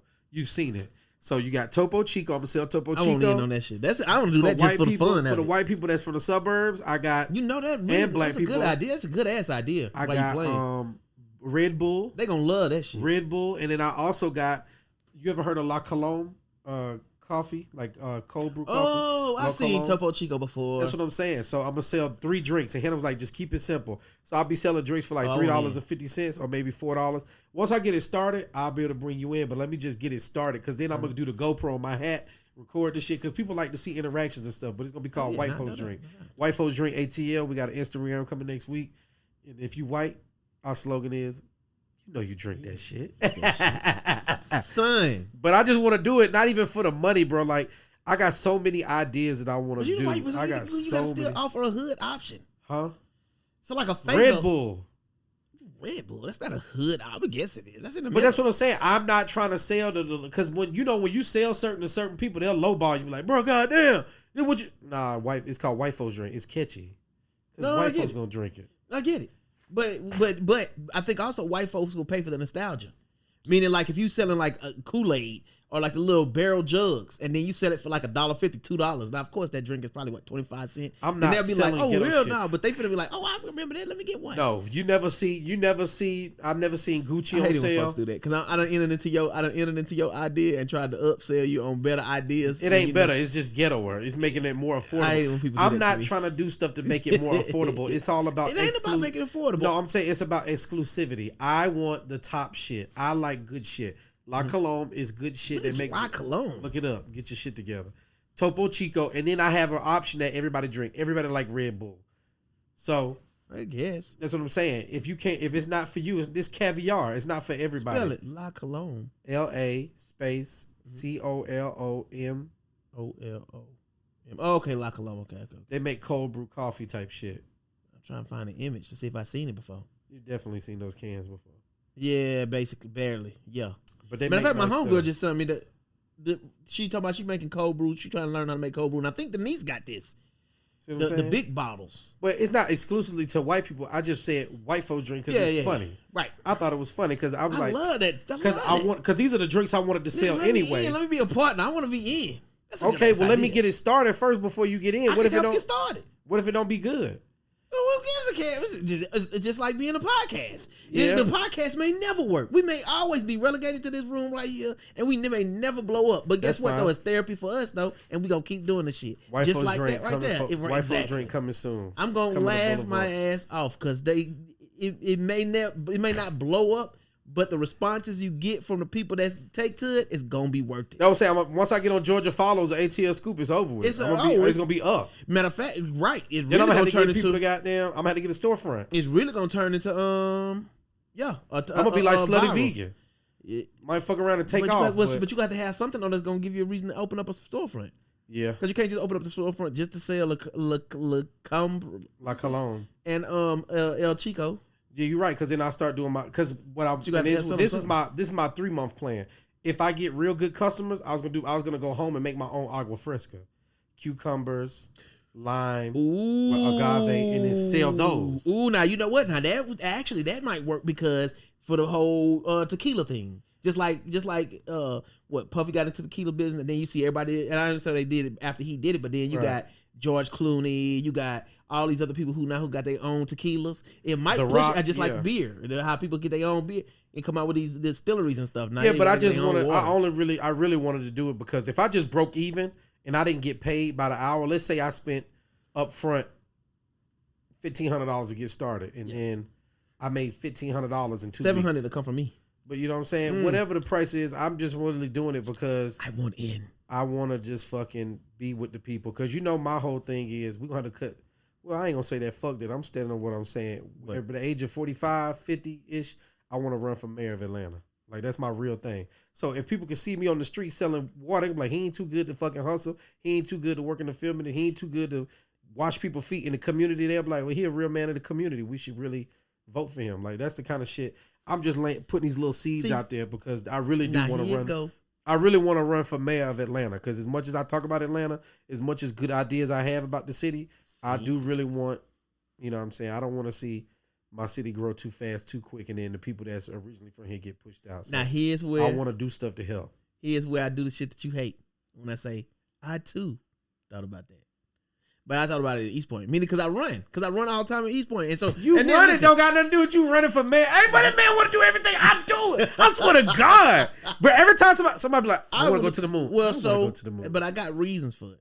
I got reasons for it. And it wasn't even really mayor so much, maybe city council. But if I had to go that high, I would because I had the snow cone stand, and I tried to get the snow cone stand in East Point. But because of the powers of be, all the paperwork that they require and all that extra shit, I said I may one day have to go up there and change that shit myself because it makes no sense that that a city should be held back behind stupidity. It should be allowed to grow and thrive and facilitate the village that it is, and that's East Point to me. Now I'm not talking about Atlanta, but East Point because East Point got so much damn potential, bro. It really do. Yeah, right, but it's all this really, paper really shit is messing it up. Excuse me, and I be feeling like, well, I could probably get in there and change it. And so you got to be the change that you want to see in your neighborhood. So I just say, shit, that's real, right? That's straight up. Like I want to do things in my neighborhood where I'm at. I want to, my daughter go to the Montessori school right behind me. I'm about to start talking to Miss Emily, the lady that run it. She's a sweet lady. I'm gonna start talking to her about because they do like a vegetarian lunch for the kids. They don't cook meat there just so everybody's can have something to eat at the school. Whatever, cool, that's cool. I'm gonna start growing shit in my garden and giving it to the fucking school because how cool is that to just be like, yeah, my daughter goes here and then I'm gonna let all the kids come here and pick stuff in my backyard. Y'all can come pick your own tomatoes, your own stuff because kids eat vegetables that they grow. You know what I'm saying? It might be a kid in the class is like, well, I don't really like tomatoes. Well, if you grow tomatoes, you'll like them. Yeah. If you put the work in to do it, you'll like it. You know what I mean? So I just want to be the change I want to see in my community. I want to sell water on the side of the road. Yeah, I want to in on that for real. Let me get it going though, because it's something I just really want to do on my own for real. And once that shit going, you can come join in, like for real. I want to do that. If you need me to invest, even if I don't be the hand, I want to do. Whatever you need. Another thing I want to do is good ass fun ass. There's a dude named Ron Finley. His name is the Gangster Gardener from California, and ever since I've been gardening, man. And then Zubari, a friend of mine's named Zubari, he put me on the old dude because he was like, man, you gardening? I got a dude from, a dude that I grew up with, a friend of mine who gardens in LA, and he da. And I saw his whole approach to gardening. I was like, damn, this dude is cool as shit. And he kind of inspired me to want to do shit on this side of town on the East Coast. So what I'm going to start doing once I start making some money, if this work shit don't pick up, and maybe if it do pick back up, I might not go back to work. I mean, I got bills, but I would really like to just start putting in gardens on the highway with no permission. Just fuck it. I'm going to just put a garden bed in on the highway and start growing tomatoes right here. And that way it's free food for people to have. Yeah, man, that's true. I got it. You put up a camera, speed it up. You putting it in the garden. Boom. It waters itself, self-sufficient. Boom. 3 months later, you got tomatoes. Wait, what you mean it grow by it's self-sufficient? How is it going to be self-sufficient? Because you just put a fucking big thing, water and let it be gravity fed. The hose feed the water. You put a timer on it. Okay. So you just grow stuff on your own. And because I look on the side of the house and see that green space, I'm like, damn, that's a lot of space to grow some shit. Ever since I had a garden, every time I see a green space, then I'm like, well, if you look on the side of the highway, bro, it's a lot of space to grow some fucking food. Yeah, I get it. There's a lot of space to grow food. Yeah, I get it. I love seeing flowers on the highway. It's pretty and it's real nice. And That's big in Louisiana where I'm from. we're You growing don't see that many flowers. Meaning they'll take an off ramp, a big wide ass off ramp, and then plant flowers. Matter of fact, it's almost they do. I don't know if they do it on purpose over there off of Campbellton. When you get off of Campbellton, where Campbellton and 285 connect, at certain seasons you'll see a bunch of beautiful ass flowers growing right in there. But in Louisiana though, I almost want to say they do that shit on purpose because there's a lot of that over there. Well, that was started with like Lyndon B. Johnson. She was like, people get bored of looking at nothing on the highway, so she wanted to start putting flowers, which I think is beautiful. However, I mean, you could just grow food. It'd be cool to just put like 3-4 crab trees right there, a plum tree, a peach tree. Yeah, now that's true. Grow food and just have shit that people can eat. So after I do this water thing, I'll probably do the garden thing. That's something that I've always wanted to do too. So I just got a bunch of ideas that I want to do that just take time. And when this COVID shit shut down, or when this writer strike shit shut down, it forced me to, work on the things I want to see done. Like, I can't just keep saying, I want to do this, I want to do that. If you wait for the perfect time, you'll be 90 and be like, realize you ain't do shit with your life. So there's definitely no perfect time. You know what I'm saying? There's no perfect time. So I'm going to just do what I want to do, how I want to do. And that's just how I'm going to keep living my life. So I'm having fun in the kayak. If you want to join me, if you got my number, you know how to get at me. If you don't got my number, I probably don't fuck with you. So don't try to get in contact with me. So go to hell. Get your own kayak. Ah, man, that water idea, I really, really like that water idea. Nah, come out there. I'm telling you, bro, you're going to have fun. I got this spot we can trespass at. It's close. Oh, no. It's about kayaking. I'm talking about just selling the water. That shit going to be lit. Let me get it going. Let me get my goddamn feet wet. I'm telling you, bro. That's going to be White fun folks and drinks funny. coming soon, bro. We already got the patent. I already got the name. You know what I'm saying? I got a logo being made. I got some beige shirts. I'm gonna do the apron with the Venmo right here, the Zelle right there, and the Cash App right there, so you can just click it and then pay like that. I'm the kind of person, I don't like to go out and start stuff and then learn as I do it. I like to go ahead and do all the research, so then when I get out there, when I present it to you, it's so professional that you go. I'm not the way around, because if I try to wait till I got it professional, I never do it. So what I've been doing, like the last few weeks, I've been going to Freedom Parkway at 6 a.m, and I'll time that light. See how long that light stays green. It stays green for 62 seconds. And then the left turn signal goes on for another 20 seconds. So I've been timing the lights to see how much time I have in between each time I serve. So then I'll have another timer I'll have another watch with a timer on it that'll let me know, okay, you got 15 seconds to get off the highway before cars start flowing. Yeah. You know what I'm saying? So I've already got that. I got to buy a bigger cooler to put in the car. Then I'm going to have a smaller cooler that I wheel down each aisle. And I have a bottle opener. And then after that, I can start doing merch. Like I can make white folks drink lighters or bottle openers. That's my next thought. But I gotta get the ball rolling. But I just want people to know when it come out, it might not come out next week. It might not come out the week after that. It might come out a month from now. But when I come out there, it's gonna be tight. It's gonna be it's gonna be like Chick-fil-A, well-oiled machine from the very beginning. Nice. And that's just how I like shit to be. So nice. Once I get it out there, you're gonna be like, all right, this motherfucker wasn't bullshit. This shit tight. Once you see me on Georgia Followers, once the shit going up, and I'm going to have permits for the police that's looking. It won't be a permit to sell on the highway, but it'll definitely be some type of permit. It'll lessen the blow. Yeah. They do write me a ticket. But then I'm going to go, why don't y'all write these homeless people tickets? Yeah, right. Good luck with that. I'm just saying, why you don't write them no tickets? Why don't you put them in jail? Yeah. Because the only reason they out here asking for shit is because for money. Is so they can eat. You go ahead and lock them up. So they can get 3 free meals. Yep. Leave us the fuck alone. If you don't let me sell my water, I ain't bothering nobody. Yep. Shit finna be lit though. Finna be. It's definitely gonna be fun. It's definitely gonna be fun. It's gonna be fun. I'll definitely come out there and record you if you need whatever you need. I got you. It's gonna be, yeah. Why don't you do it at East Point? Do what? What you that right there? Yeah. At East Point? They nothing about no white people water at East Point. Say black folks drinks. Matter of fact, they go back to what I used to do. You remember that? Hood drinks. I don't remember you selling drinks. You don't remember doing Superfly? When I used to have the cooler with hood drinks on it, and if I didn't do it, I might not have. I'm pretty sure I did, but I definitely was doing it on. It was cold during there, so I don't think we had no drinks on. Oh, okay. It was the wintertime, and it was cold as fuck. But yeah, doing Doom Patrol I used to. That's how come I was messing with you about having the hood drinks, because the white people go crazy when they be like, "Oh, I remember these. I want one of them. I want one of them little barrel Then drinks." I might start selling Chico sticks or old school candies, shit like that. But I'm gonna start it out. The thing is, you don't want to have too many options on the side of a highway. Everything's quick. So you got 3 options. You got La Colombe, you get Topo Chico, you get Red Bull. What do you want? Yeah. These are the only 3 options I got. Know what you want before I get there. Yeah. You already know what they taste like. If you don't, boom, open it, bop. Here's the money. All right, I'll see you next time. If you like it, come by and shop with your boy. If you don't, Yeah. then I'll do a thing on Instagram. Once I get a certain amount of follows, I get like 15,000 follows. I'll do a survey and be like, hey, what drinks do y'all want me to serve? And then if I get a bunch of people be like, we want Starbucks coffee instead, then I'll get rid of the La Colombe and do the Starbucks coffee. Would you employ the water boys? Fuck no. Golly.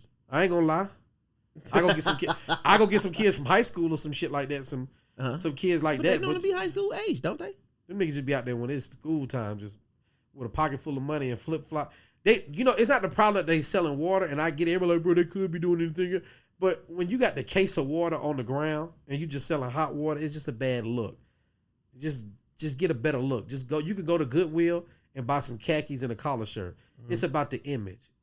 If you buy some khakis and a collar shirt, that case of water that you got and you put it on ice, instead of you charging $1 for that hot ass shit, now you can charge $1.50 just because you went and bought a different shirt and you can make a little bit more money. Yeah, no. It's a bit the presentation. You know what I mean? It's all about the presentation. You finna show them. I'm finna show them. This is how you get your hustle on. This is how you get some of your entrepreneur on. This is how you do it the right way. You finna show them. I'm gonna show these boys how to do it. And then once I go crazy with white folks drink, then when the black folks get mad, I turn around in February and call it black folks drink. This man crazy. I'm just telling you, it's how you market to get everybody money. Yeah, I get it. I'm telling you what I'm gonna do. It's a gimmick and it's still gonna work. Just like when Donald Trump told Oprah, I'm gonna run for president.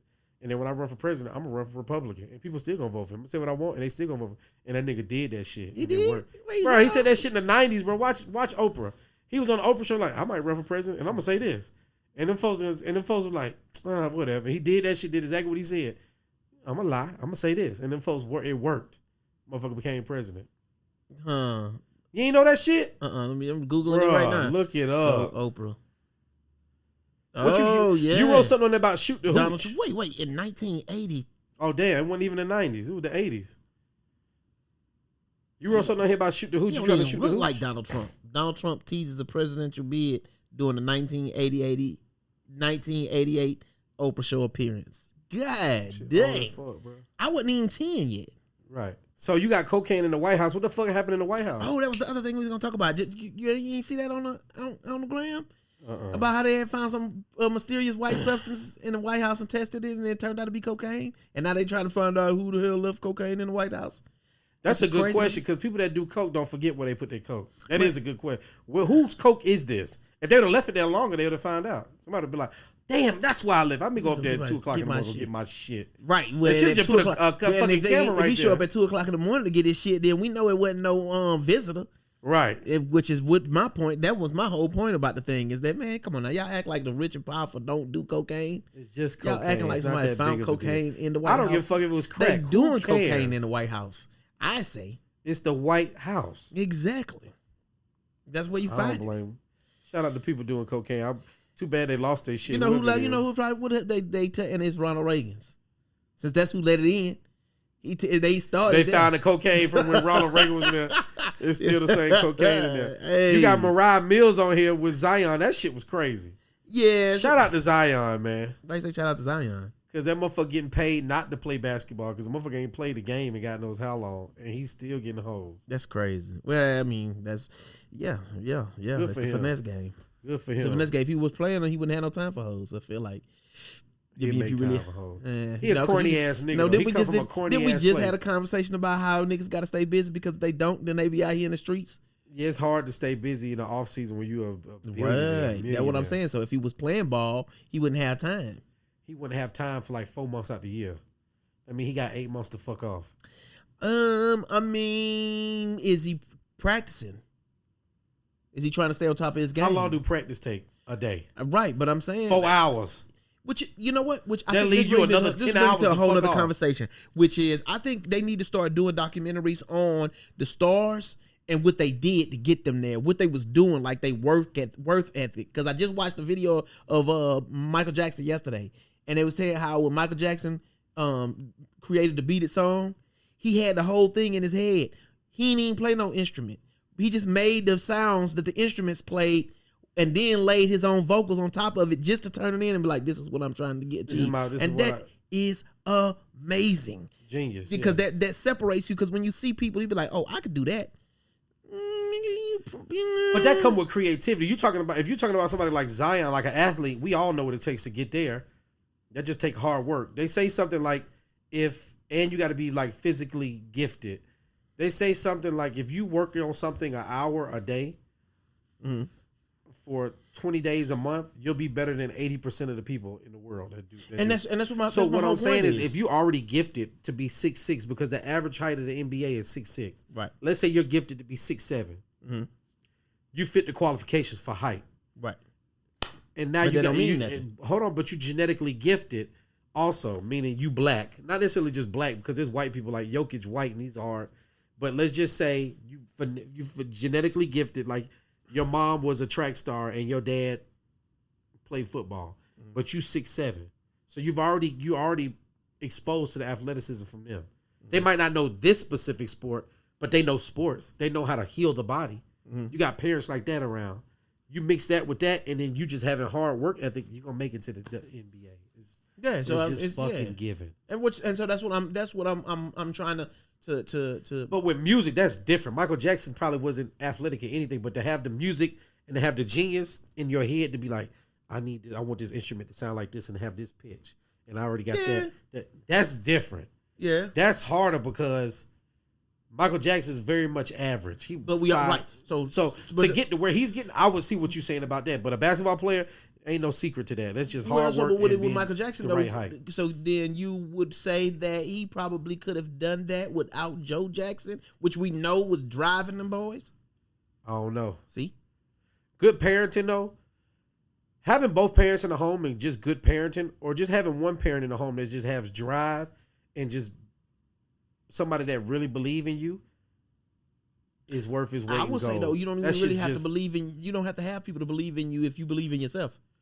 That too, but if somebody have to believe, okay, Kanye West, your own in drive is what's gonna push you. Ain't nobody really another musician who doesn't play an actual instrument but is a producer. Mm-hmm. Kanye West doesn't play instruments like that.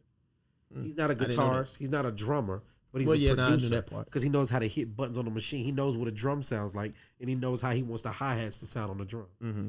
Probably considered one of the top. But that's kind of close, though. Hold on. No, not even nothing close.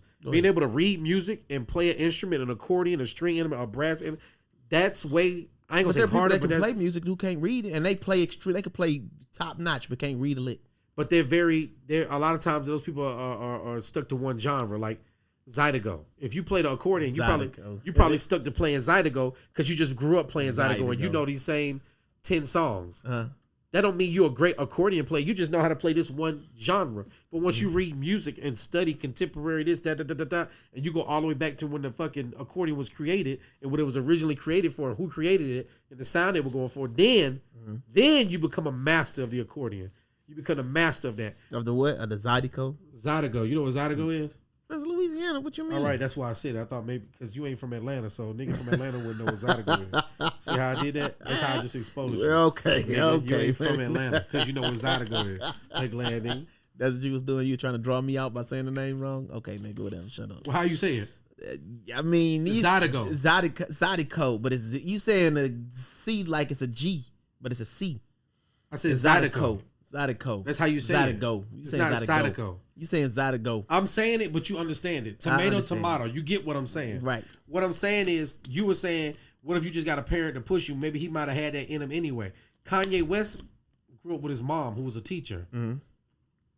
She understands the power of early childhood development, believing in the kid, building confidence in the kid, teaching them respect, teaching them creativity. Mm-hmm. His mom had the vision and knew that as a teacher that, okay, I'm a single parent. Odds are against me. I'm a black woman. Odds are against me, but I'm a teacher, and I know if I pour everything into this child, he'll do something great or he'll go on to be a good person. Mm-hmm. She poured all that into her child, taught him about art, taught him about this, taught him about that, even though they grew up not having. She exposed him to that stuff and gave him supreme confidence. So when people see Kanye West out here like, oh my God, he's so arrogant. It's like, is he so arrogant, or did his mom just give him supreme confidence? Him being arrogant and having that confidence is what got him to where he is now. Right. So it ain't necessarily about, if you just happen to have love for something. If you got a kid that loves to cook, Jordan loved to cook. Just imagine if Jordan got into cooking when he was 3, and you were like, "Oh hell yeah, we watching the cooking." Son, come home. He come home. All right, we watching Julia Childs. We watching Martha Stewart. We watching Emerald Lagasse. We watching Wolfgang Puck. We going out to buy all the ingredients tomorrow, and every weekend we cook about 5 different things. He gonna grow up to be one of the best chefs in the world, Right. because you've nurtured it from a young time. Not saying you can't nurture now because he's in high school. You can still nurture now, but just imagine the creativity and how wide the mind roams for a kid that's 3 versus a kid that's 18. A kid at 18 know you can't fly. Right. He knows you can't just jump off a roof and fly. But a kid at 3 don't know that. Mm-hmm. He thinks anything is possible. If you nurture that anything is possible at that age, unstoppable. Yeah. No. So let's go back. Let's going back to that other thing where you said if you said you would take 1 hour out of the day for how 1 many hour days? out of the day, 20 days out the week. 20 days out the week. Month, sorry. 20 days out the month. Right now, You'd right. be better than 80% of the people that do things. If you took a basketball and just shot it, and you just want to be better at pick up basketball, you just took a basketball every day for an hour, went to the gym and just shot around, did a little YouTube video studio, get 400 shots up. You're gonna be better than most people that you play against when you start playing. Yeah, no, I'm with it. Same with anything. Just like you start picking up this computer shit, I'm like, damn. Even I'm like, damn, this motherfucker. Like I make an excuse to tell him all the time, I can never be a best boy. She's like, why don't you be a best boy? You've been doing it long enough. I can't do that shit, man. I do not want to deal with people like me, and I do not want to deal with no computers sending emails, PDFs, this, that. I don't know how to CC nobody. But that's just me saying I don't want to do it because I don't want to do it. Yeah. I know how to work a computer. If I wanted to really learn, all I got to do is just fucking go on YouTube. Anything I want to learn, I can go on YouTube. It's not an excuse. I just don't want to do it because the older I get, the less patience I have with grown adults. I only got patience for children and animals. The older I get, I have less patience for grown men that are incapable of showing up on time because they decide to have a night of cocaine the night before. They be at work at 5 You ain't a.m. going back to the Right. cocaine in the White House. I'm just saying, I don't have It's patience everywhere. for no grown man. Be like, oh, bro, I'm fucked up from last night. No, fuck you. Don't come to my job like that. I'm going to cuss you out. I don't They have be like patience that? for that. Bro, it's electricians. Grip and electric? Yeah.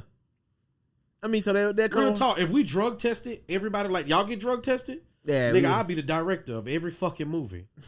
Real shit. It only I be mean, so, in but the my thing is electrician not- world. It only probably be like 1,000 of us in the whole United States that Yeah. So you my think thing, I'm joking. Well, Nah, I'm yeah, fucking I blasted. wouldn't know. Listen, I already know that. So that's when people talk about the cocaine in the White House. I'm like, bruh, yeah, what cocaine in the White House? Them folks doing cocaine. If you know how many movies you done watched that was probably made when half of the people on the set Shit, was 80%. high, or at least on cocaine or doing cocaine. They might not have been high, but they definitely was functioning. Bro, I off of done seen Grips be up in them fucking lifts, doing blow, smoking weed up there, putting that shit together. I'm thinking to myself, I ain't walking under that shit. right. Fuck so my that. thing though is that they really come to work and they be complaining about the stuff that they did the night before. It's less like that. I don't because understand It's that less part. like that. So That's irresponsible. the very short amount of time I've been in it, I've only been doing this since 2010, 2009, 2010. Right. I haven't been doing it that long. Right. Only like 13 years, something like that. Right. That's not a long time to be on the job. Yeah. But from when I first got in it to the way it is now, it's a lot more blue collar. I mean, a lot more white collar. But when the first 5 years I got in, first 6 years, people was going straight from the club, coming straight to work, smelling like a bar, fucked up, doing cocaine on the job. Like, I ain't mad at it. It Sobering was up. more fun that way. Yeah.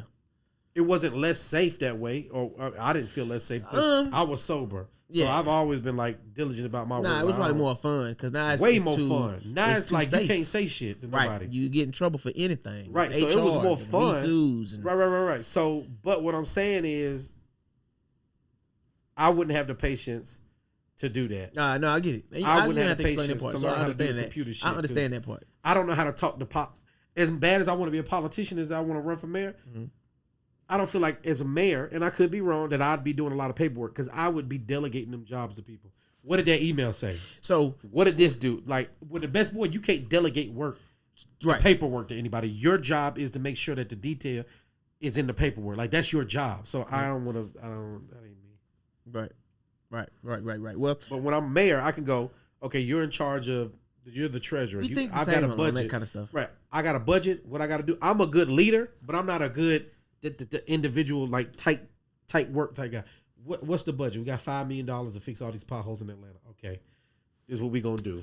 we're going to get all these illegal Mexicans, even though people don't like them. Hey. I'm going to go out here and tell people, look, we can pay them $5 million, or we can pay these city workers $50 million and call y'all tax money. How y'all want these potholes fixed? That's the other reason. Put it up to a vote. Y'all want the Mexicans to fix it, the illegals? Or y'all want the goddamn... That is the other reason. Y'all want these people just standing around that work for the city, smoking cigarettes, holding signs to do it. That's the other reason I say I can do it. And they're going to take 80 years for me to fix it. How y'all want me to do it? I put it up to the people. Like, shit like that I can deal with. Me too. That's the other... That's paperwork I can't do. Yeah. I'm with you on that part. I don't do my paperwork now. I send it to Hannah. Hannah do all my invoices and stuff now. Yeah. Hannah could be finessing me and making money off me right now. I wouldn't know. Nah. I wouldn't, honestly, because I don't do the paperwork. I just show up, do for work. How much do this cost? Here you go. I zailed it to you. Yeah. That's what I'm good at. I get it. So, last little thing is, I think I want to start doing a segment where I'm just kind of we talk about just positive stuff, man. And I wanted to take this time, I guess I'm going to go this route with it and be a little open as far as who I am as a person and what I'm trying to be.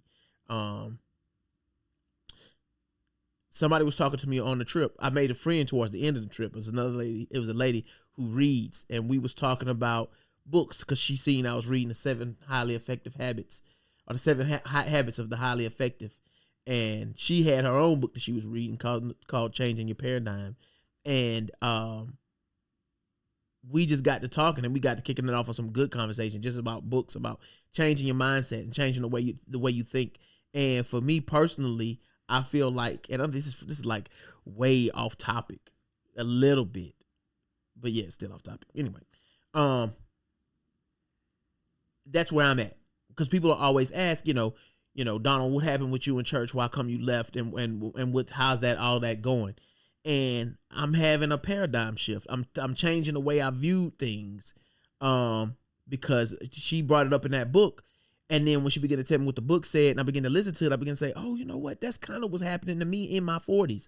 Meaning I was in church and I was doing everything according to what was told to me, how things should go, how things should look, how things should operate. And that's how I should guide my life. Mm-hmm. But after 40, I started saying, well, hold on, man.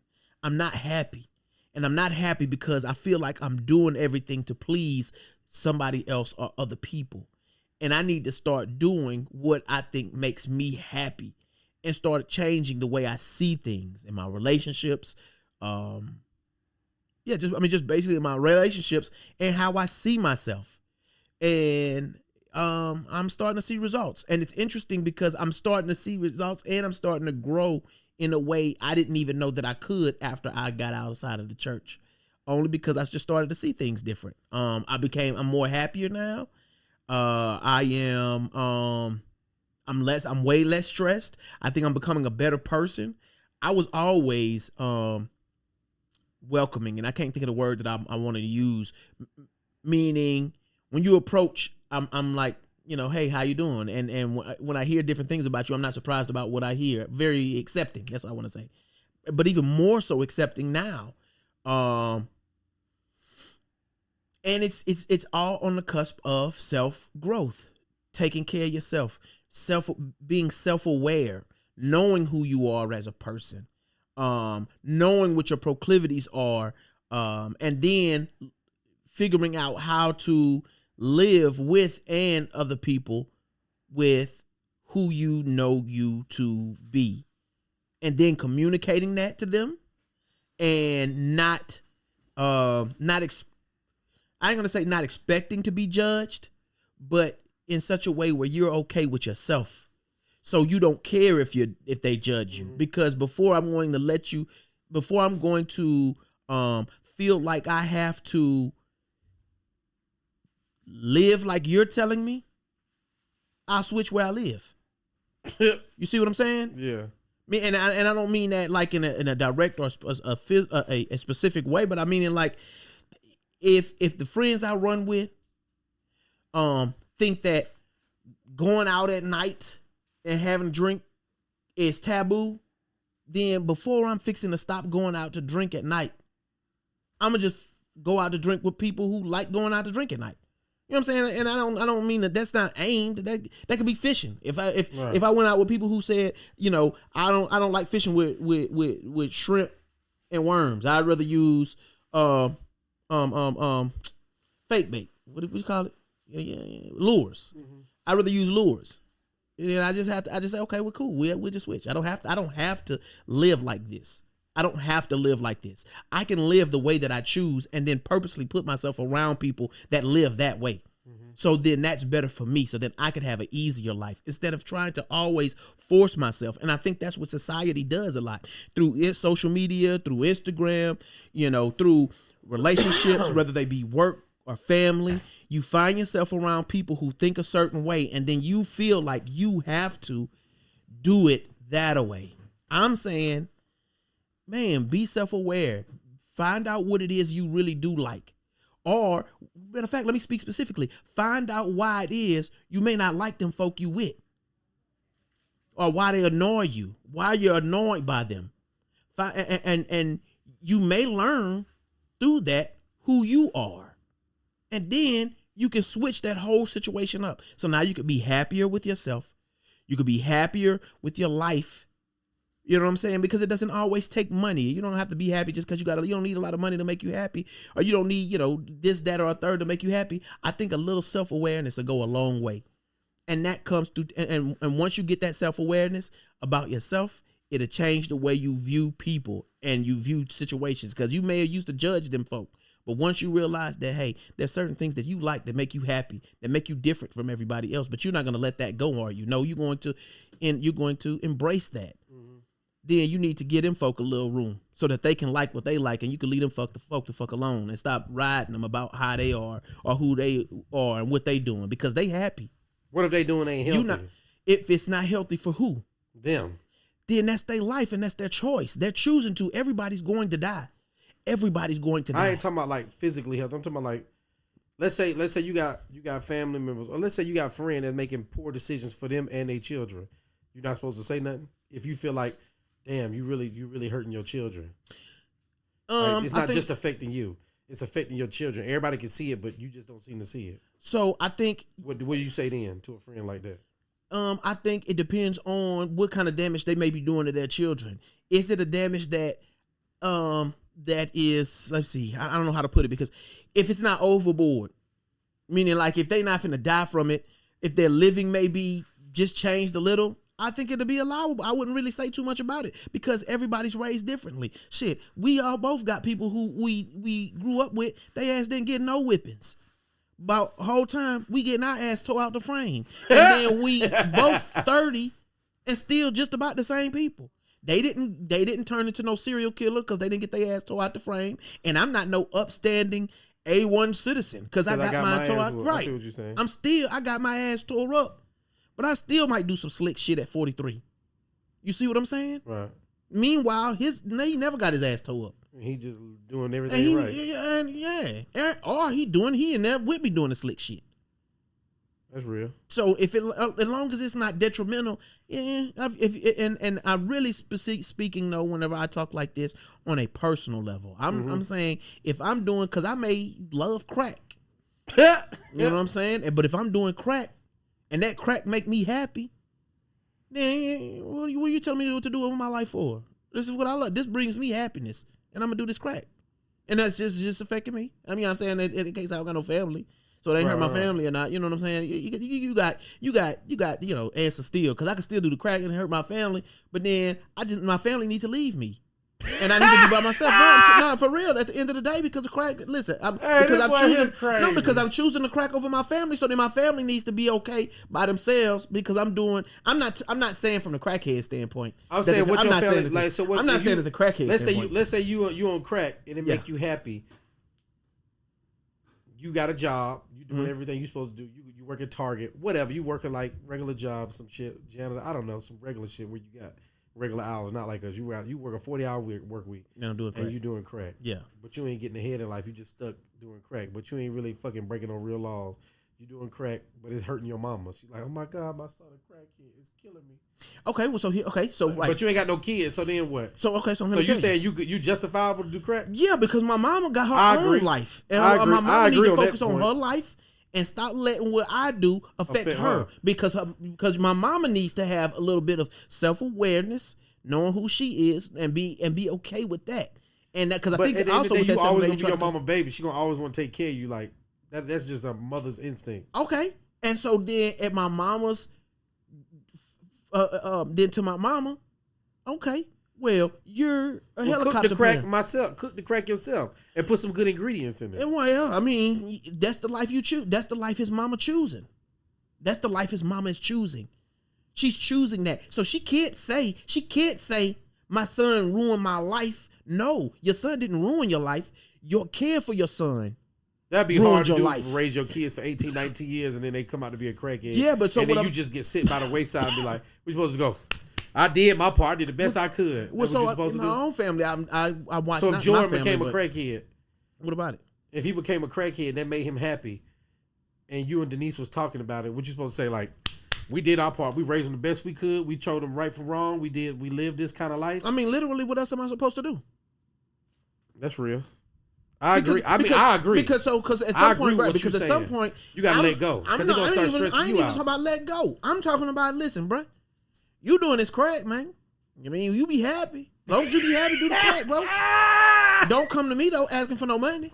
Don't come to me asking me to help you with your crack addict, bro. You need to help yourself, bro. You need to learn some self-awareness and be like, I need this crack and I need it so bad. I need to get me a job so I can stay in my happy place with this crack. Then you need to go get a job so you can stay in a happy place with your crack. Because when you come to me, then it's going to become a me issue and then I have to decide what makes me happy. I watch my parents over my own sibling stress. And I'm not going to get into specifics, but I watch my parents stress over one of my siblings.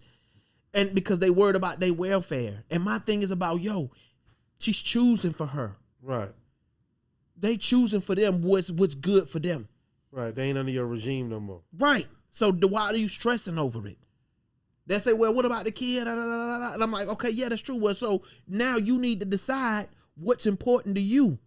Your mental welfare or those kids. Because if it's those kids, then you need to do whatever it needs to do so you can take care of the kids because ultimately that's taking care of you. I'm gonna pick me over my kids. If baby Eva wants to do you understand what I'm saying? If she grew up to be a crackhead, but do you understand what I'm saying? I'm agreeing with you. I'm just playing devil's advocate. Folks, I agree. But I'm saying for my folks, then you need to be doing whatever it is that's going to make you feel better. If doing that and being in the midst of that makes you feel better, then you need to. But if you see that it's causing you to stay awake at night, you need to get some self-awareness and decide, okay, would I rather be in the midst of this with them or do I like my sleep? And I'm not saying that either one of them is wrong. I'm saying you need to decide for your life what's good for you. Forget them, the kids, everybody. You forget your spouse. Forget your friends, forget your job, forget all of that. You need to decide what is good for you, and you need to pursue that. You need to give it some thought. I'm not telling you just do what the fuck ever.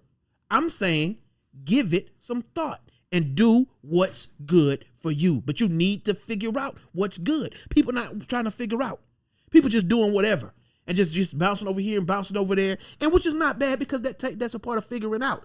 But not being frustrated when you come to the end of the thing and you be like, well, damn, I did this and this shit's still not here. But okay, well, maybe you need to get that shit up and find you something else. Try something else. You got room to move and bounce and try. It's not bad for you to do that, but you need to figure it out. That's all. And that's the point of this show. It's for me anyway, is that just hear me out. You need to make sure you're okay. Do what makes you happy. Crack, prostitutes, I don't care. Eat, you want to eat food all day? Hey, you always got to take it to the extreme. I'm just saying, because at the end of the day, you need to do what's good for you. And you need to be good for yourself. You need to be good to yourself. Because, again, when I started off this segment of the show, I said, because I'm learning that I'm doing what's good for me. And I'm not letting people from the outside tell me what I should be doing, what I shouldn't be doing, where I should go, where I shouldn't go, how I should and shouldn't live. I do what it is that makes me happy. And I'm encouraging everybody else to do the same. Because you may figure out that binges and prostitutes ain't really it. You thought it was. But now you're like, oh, no, so that's just harmful. Crack is harmful. I don't want to do it. You know what I'm saying? I like it. That hit may be good, but then I can't come to work the next day because of da-da-da. And I'd rather be able to go to work and choose money and choose to take care of my family or whatever it is I'm just trying to say. And I'm choosing taboo shit Because at the end of the day, also people need to mind their business and they need to focus on what's gonna make them happy instead of worrying about and trying to change and tell everybody else what's gonna make them happy, what's gonna make that person happy. You need to figure out yourself and stop judging. In our business, in the transportation department, when niggas don't got shit to do, they nitpick and criticize what everybody else is fucking doing. Oh, he doesn't know how to do that. If I wouldn't do it like that, if I was him, he's really supposed to do it like this. And then you driving trailers. Yeah, you start and that's in everything and in everywhere. When niggas don't got shit to do, they talk about other niggas because you ain't got shit to do. But what if that's what make you happy? Talking shit about other people. Ooh. You might have me. Got your nope, I'm just talking shit. No. What if talking shit about other people is your therapy? That's your Just Hear Me Out podcast. Be a comedian. They get paid for it. But we ain't get paid for this. We do it for our health. Well, but then you come out the gate. Hey, listen, I'm just letting you know. Joking on hater. folk. Yep, joking on folk is what make me happy. And criticizing people is what make me happy. Yeah, but okay, but I think there's a difference, and I don't think anybody's really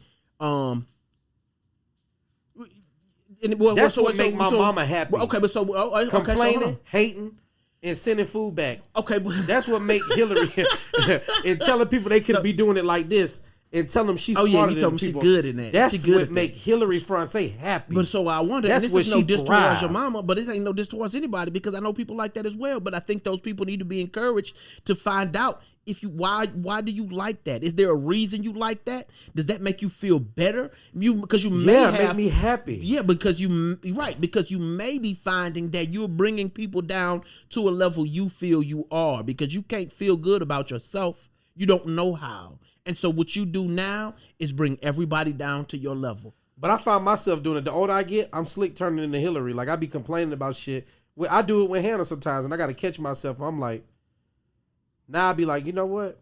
I don't give a fuck. Paint the door whatever color you want to paint it. Do this to the floor. I don't give a fuck. Just shit that I'm like, it look ugly than a motherfucker. Like Hannah wanted to paint the front door a certain color. I think it look ugly now. You might not notice when you get to the house, but yeah, I'm like, the front porch shouldn't have but like 3 colors.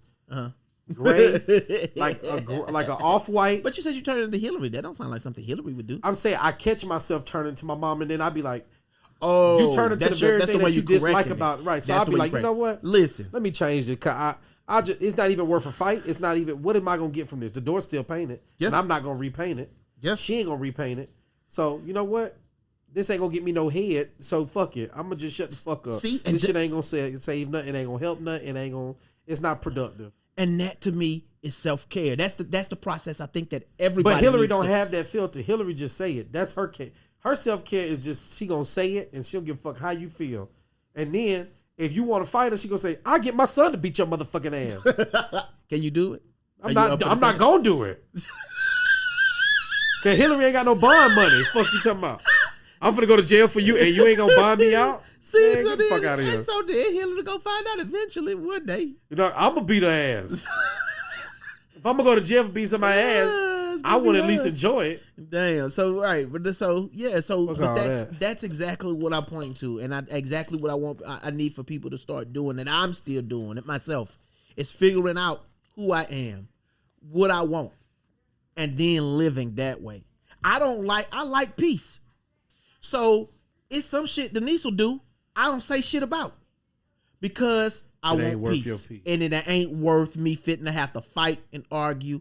And then sometimes what I'll learn is some shit Denise will do, and instead of saying something, I won't say nothing, but I'll sit with it for a while and I'll say, okay, I'm really being an ass about this. I don't really got to do this because I could always just go and do that. And doing that ain't that much of a difference. And that'll bring peace to the house and I could still be happy. So instead of me doing this. Should compromise. Yes. Like you with the door, I guess. You realize, okay, it really ain't that. I'm going in and out this month. It ain't that big a deal. They're going to be happy. Right. I don't sleep out here, so that's cool. I ain't tripping.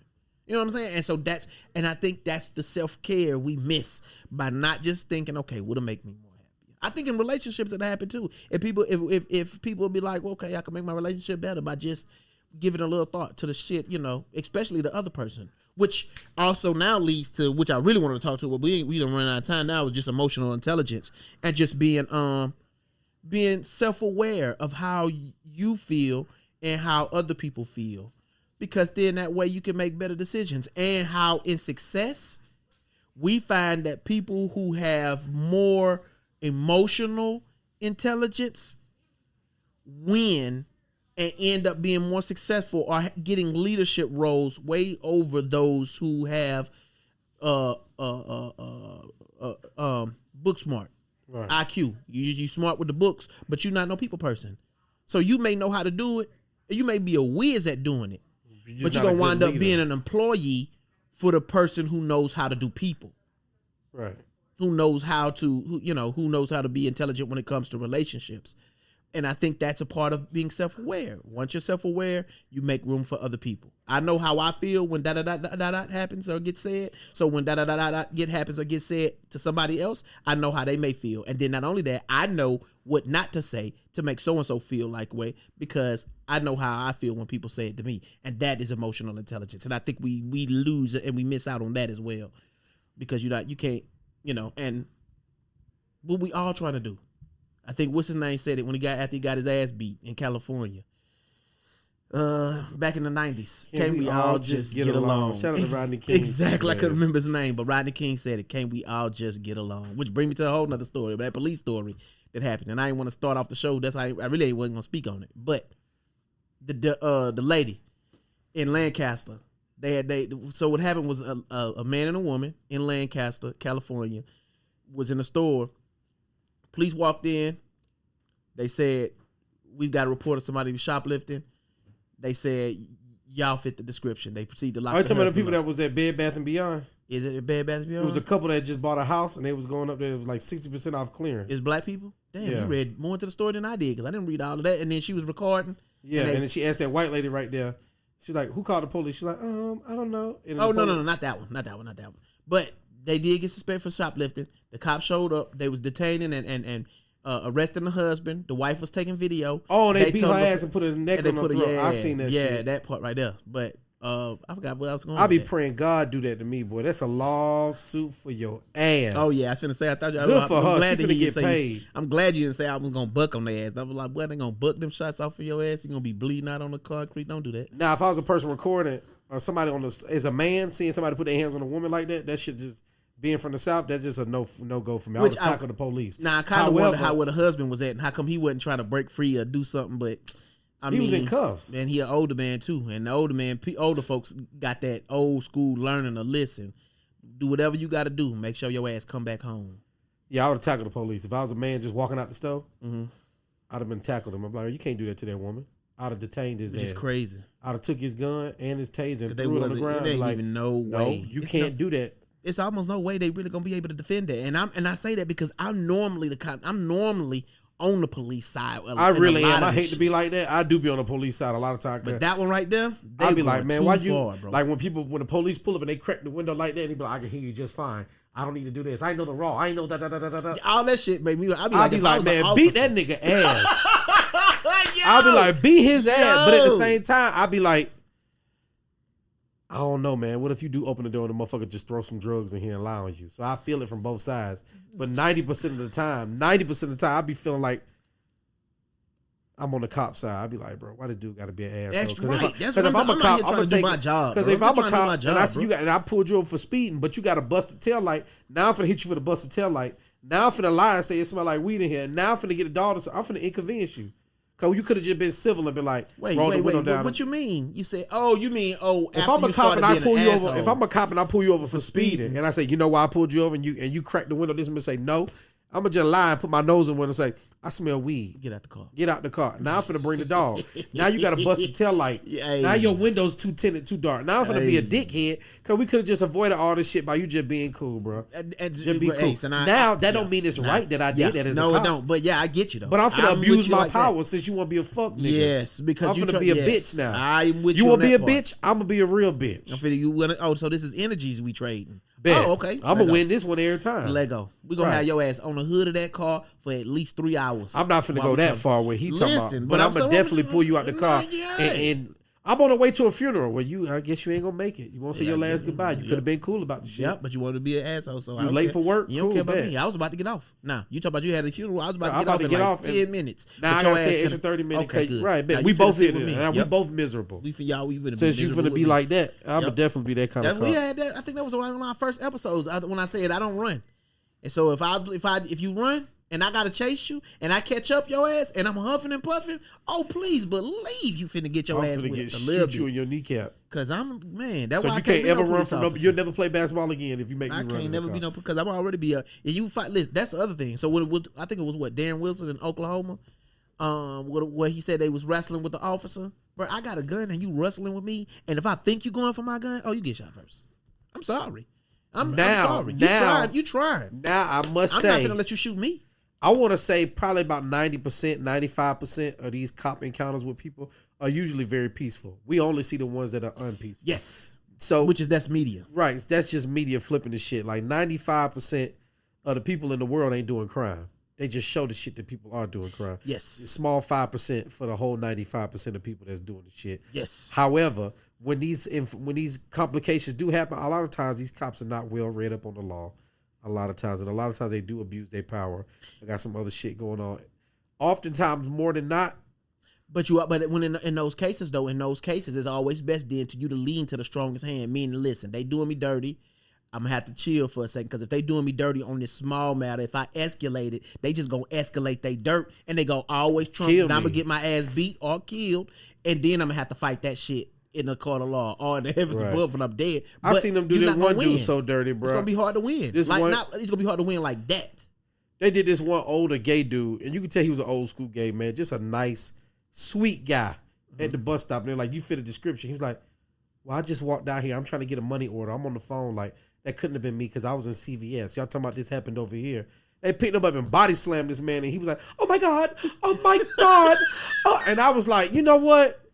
You can tell this probably the sweetest man on the fucking planet. Yeah. Not sweet as in gay. He just seemed like he wouldn't hurt a fly. This man just seems like a beautiful soul. And they just slammed him and did him dirty. I was like, that's one of the few times I was like, I'd have had to beat the cop ass. I'd have seen that shit. That was fucked up how they did that man. Yeah. The man had to be like 50, 53, older gay dude. I seen that. And he just seemed like a nice guy. He wasn't being rude. He wasn't being complicated. They grabbed him. He was like, oh my God, what are you doing? Yeah. He was just being like, they was like, oh, please. And they slammed him anyway. And I was like, then the other cop walked over and said, oh, no, he the wrong guy. Then they just walked off. Huh? I was like, oh, that's fucked up. Oh, yeah. Nice ass dude getting their ass beat. God, he just going to work, trying to get a money order, probably fucked up with his money situation. I already stressed out about that. Then you just come over and slam him. Now he ain't got to worry about the money no more. Now. I pray to God that nigga straight. They need to break that nigga. No, I don't mean straight like he all right, like they broke him off. I mean money, like he not gay no more. Because after some dudes, that's almost like the reverse. Like women do you wrong, and then now you go. Then they become lesbian. Then you hate women because a woman done did you wrong. So what if he got back straight? Now he like women now because a man did him dirty. Every time he get around and they get too close, he get scared. Fuck men. I want a woman now. Nah, I'm gonna have to find a video, but the dude was. I'm talking about the dude was. He just said, you know how you can just look at somebody and he's like, man, that's just a nice guy. No, I get what you said, nice soul. He's a real nice guy. I pray nothing ever bad happened to this dude. He's just one of them kind of people, and I just felt bad for him. But I feel like only 10%, only like 5 to 10% of the shit you see happen with cops go south. Within that 5 to 10%, half of that shit be the cop fault, half of that shit be the civilian fault. Oh yeah, no doubt already. Sometimes these cops just be too jittery. Again. Emotional intelligence. Yeah, these cops be too jittery and just ready to shoot somebody, and it do be a lot of lame ass niggas that turn out to be cops. But at the same time, these also motherfuckers that get paid $30,000 a year. So that ain't enough. They need better training, but that ain't enough. I'm gonna give you a story. So to me, again, it's emotional intelligence. You realize where you at. You realize where he at. I'm out here. I'm speeding. He pulled me over. It's 3:00 in the middle of the day. It's hot. You don't know how long this man been on his shift. He might be ready to get off. I'm speeding. He pulled me over. He trying to just do his job. But then I feel like, oh, you targeted me because I'm black. Now, how in the world? First off, that's already an overreach because I'm black.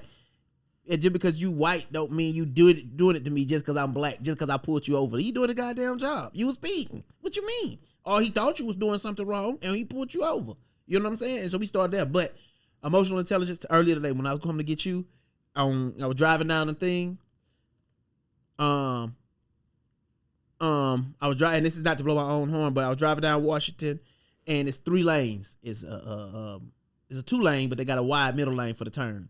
Well, a city worker in a truck was sitting in that middle lane, but he was sitting perpendicular to the way traffic was running, and he had a cone out. Well, the car in front of me, upon approach, seen the city worker in the middle of our lane, picking up the cone to go put in the back of his truck. So he goes around through the parking lot. Well, by the time I get to him and the cone are in the middle lane, out of the driving lane. So then I slow down to show respect, because I see y'all working, so I'm not finna come flying through. I slow down. About the time I get right next to his truck, he yells, "Hey!" And I say, "Oh, what do you want?" He might be trying to get my attention for something. So I stop. I said, "Huh? What's up?" And he paused because he must have didn't think I was gonna stop. And so then he said, "Man, why you drove right here? Now you see we trying to work right here. Man, you could have hit me. You seen that other car just go around? You could have went around too." And so I'm thinking to myself, but you picked up the cone. So I'm thinking the street back open. And right. I said that. And so he paused and he was like, "But you still could have went around, man. You seen me in this truck sitting right here in the middle of the thing." And I wanted to fire back and say, "Bruh, you moved the cone out the middle of the damn street." Which means the work is done. You should have put your truck in the goddamn parking lot, then went and got the cone out of the way. Why you gonna remove the caution, the communication, because the cone is the communication that, hey, we working right here, right. Move around. But you took the communication out of the way first and stayed your ass in the middle of the street. You should have got your ass out the middle of the street first, then remove the cone. But I ain't say all that. God said, "Well, you know what?" Because he was an older man. I said, "Well, he might have been a little nervous. He might be a little frustrated. It's hot out here. Let me give him a break." And so I took the L on that one. But that's emotional intelligence. Shot his bitch ass. Emotional intelligence say, "Hey, I need to make room for other people because I don't know what they got going on. I don't know what they dealing with. Let me show love." And that's kind of, that's what I think we all need. But yeah, same thing with the cop. Shout out to episode. What episode is this? This is 21. Shout out to episode 21. We gonna 21, end this 21, shit. 21. Free YSL, man. You know how we always coming. Really, man, he's in there though. I wonder if he's guilty, man. He's still in there. It don't matter. He should have been out. They Why need you to have some emotional though? intelligence to let my boy free. Take that L. Government, take that L. Let him out. They do too much good stuff in the community. I don't give a damn who they shooting up. Well, listen, you get out here and start selling us water, man, so you can do some good stuff. You're right. I'm gonna start doing some good shit in the community. I'm already doing good shit in the community, but we need YSL back home because I'm telling you, we need them book bag drives. We need people throwing turkeys at goddamn. You could do a book bag drive and you can throw some turkeys. I ain't got the money. I can only help about 12 kids. He can help about 1,200. All right, come on. We both put together some stuff. Okay, we can help 24 kids. All right, bet. Let's do it. And then YSL can help 2,400. So we're going to bring them boys back, man. Bring them home, man. Free YSL. Oh, man. It feel good Real to be Atlanta back. shit. It feel good to be back, my boy. Be back where? On the podcast. We ain't done the podcast in what? I thought you were going to say back home. I said, this ain't your home. This is Atlanta. You from Zydeco land. No. We need to have Uncle E on. And we going to get Uncle E next week, bro. Y'all finna be laughing like a motherfucker. But that man funny as hell, bro. He funny, but he ain't funny. You'll just have to see, bro. He going to be like one of your uncles or them people you be at the barbershop with. You going to be like, bro, this... Yeah, I'll just let Uncle E figure it out. We'll let Uncle E talk. All right, we'll shoot. I'm going to see if you want to shoot the episode next Saturday? Yeah, we shoot Saturday. Yep. All right, well, this has been the episode 21 of Just Hear Me Out with your boy Snax and Big Flav. Yeah. Deuces.